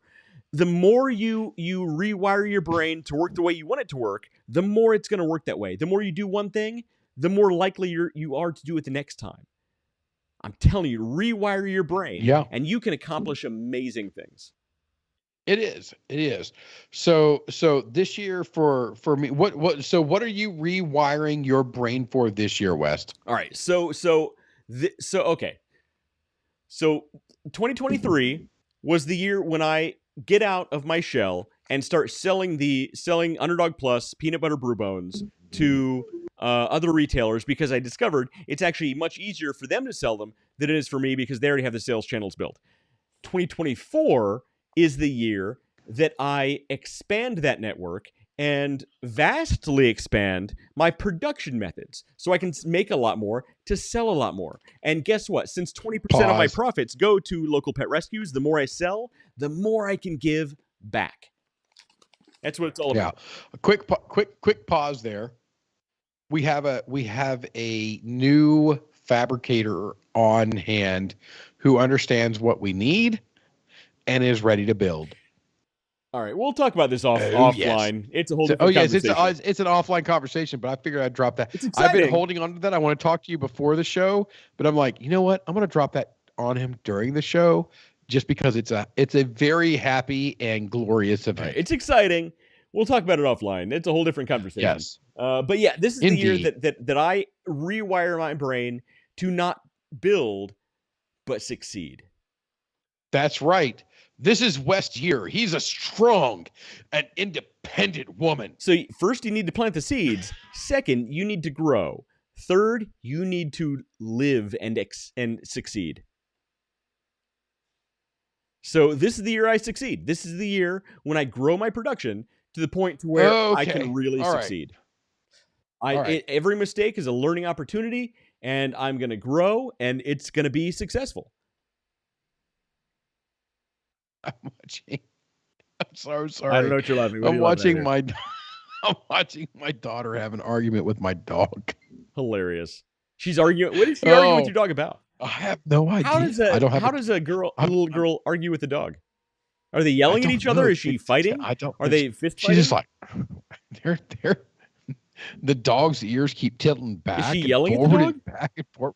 I don't know what's happening. I kind of wish I had a camera and a microphone over there. And the dog just said, I don't care. She laid her head down. Just shake the bag of treats. Okay, so that was number 3. Number 4. Just do one of these. Let's see what happens. We'll see her over there. Oh, those ears went up quick. See? They know the sound. Look, she's like, and this isn't even a plug. Honestly, everybody out there watching and listening, get Underdog Plus treats, give them to your dog, and they'll have a hard time going back to the store-bought treats. These things are that good. I'm not even joking. All right. So anyway, we went through all of them. So one more time, then we're going to have to end the show. Number 1, conquer your fears daily. Number 2, trust your instincts. Number 3, curiosity over fear. Number 4, own your mistakes. Number 5, action over contemplation.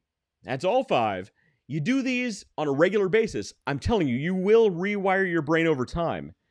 And the more likely you are to do those things, the more you're going to do them. The more you do them, the more likely you are to do them again. It's a vicious cycle when you do it wrong. When you beat yourself up, you're going to continue to beat yourself up. When you reward yourself, you're going to continue to learn and reward yourself. Rewire your brain. You know, there are some things that you say. I say a lot of things. That I don't, I get, and so do I. So do I.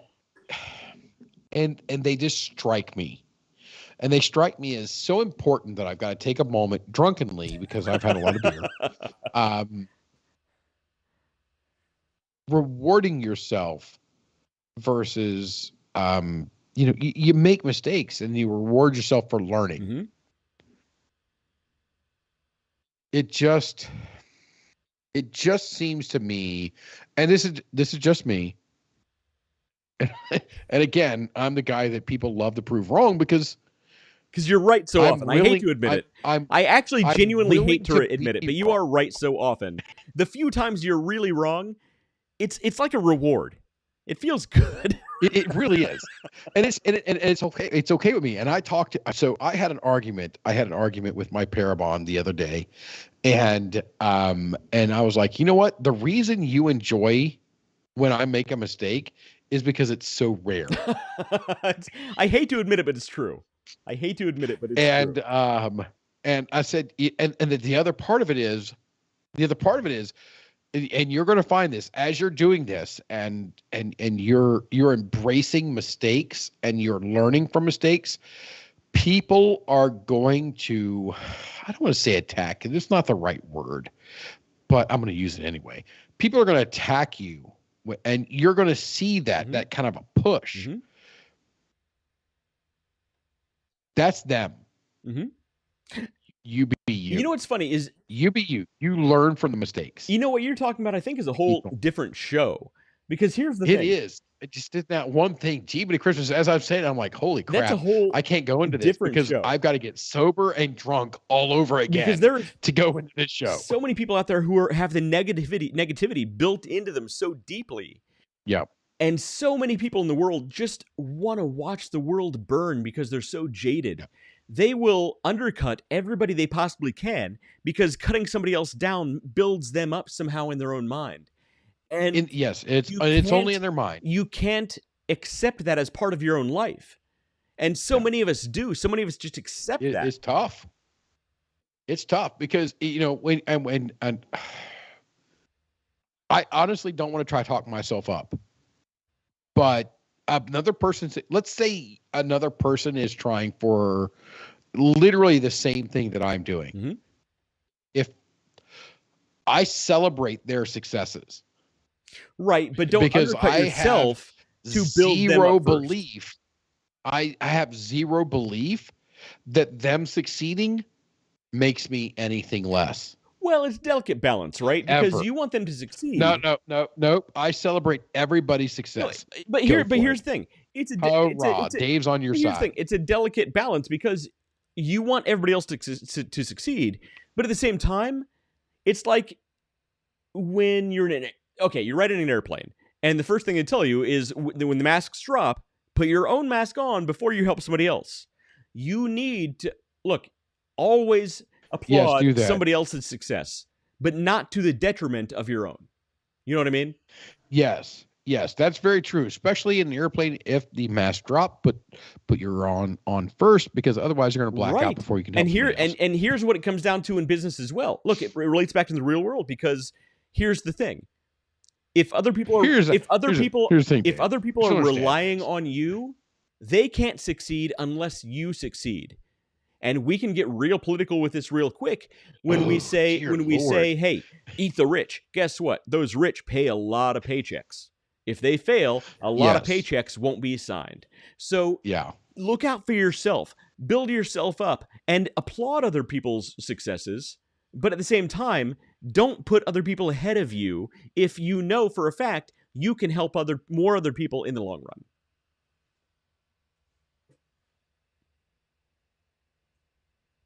Too good. Don't be a dick. Don't be a dick. Brought to you in part by the Underdog. That's our next t-shirt. All right. Don't be a dick. All right. And that's the moral of the story. You know what? To be honest, if we put a shirt out that says "Don't be a dick," that's going to sell. It would sell. That would sell. Don't be a dick. We might have to make that. I mean, to be honest, it's literally, of all the information and all the advice we could give to anybody across the entire planet, "Don't be a dick" is probably the best. I mean, come on, man. Is there anything better than that? So it's funny. Don't be a dick. I'm gonna give a little bit of a spoiler here. I'm working on getting a guest for the future for the show who built a whole business around making custom charcuterie boards that are shaped like penises. And this dude's making some bank, man. He's making some money, and that's pretty much all he sells is charcuterie boards made to look like genitalia. It's really funny, and he built a whole business just on this. It's nuts. That's hilarious. No pun intended. That's nuts. Hilarious. Because I've got tons of cutting boards and stuff. I probably got 9, 10, 12 cutting boards here. Are any of them shaped like genitalia? None of them are shaped like genitalia. But I do charcuterie boards like for Thanksgiving and Christmas and all that. That's literally how I eat. And when I do like when I have guys' night over here during the summer, I do tomahawk steaks. Yeah. At $75 a piece. Yeah. That are massive steaks. They're served on cutting boards and stuff, and I put the whole thing out like our charcuterie, and it's just so good. All right, but now you're just getting hungry. Penis-shaped charcuterie board. I mean, there are some people that I would send that to for Christmas, but not in a nice way. So anyway, I'm working on getting this guy as a guest in the future. So look forward to that in 2024. All right, we're looking for Wes to get some guys' genitalia boards. All right, so dick boards. All right, so we've been going for about an hour and 48 minutes. He's trying to get his wood. And it's been a while. There are a lot of puns there, but we've been going for a long time. You might want to recalculate. Sorry, I think you want to recalculate. 2 hours, 48 minutes. Sorry, there we are. 2 hours and 48 minutes. So I've been Wes. This guy's been David. We'll see you next time.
cause the funkin' was good. Funk you in the city, funk you up in the woods. Funkin' up the neighborhood. Funkin' up the neighborhood. I felt fool cause the funkin' was good. Funk you in the city, funk you up in the woods. Funkin' up the neighborhood.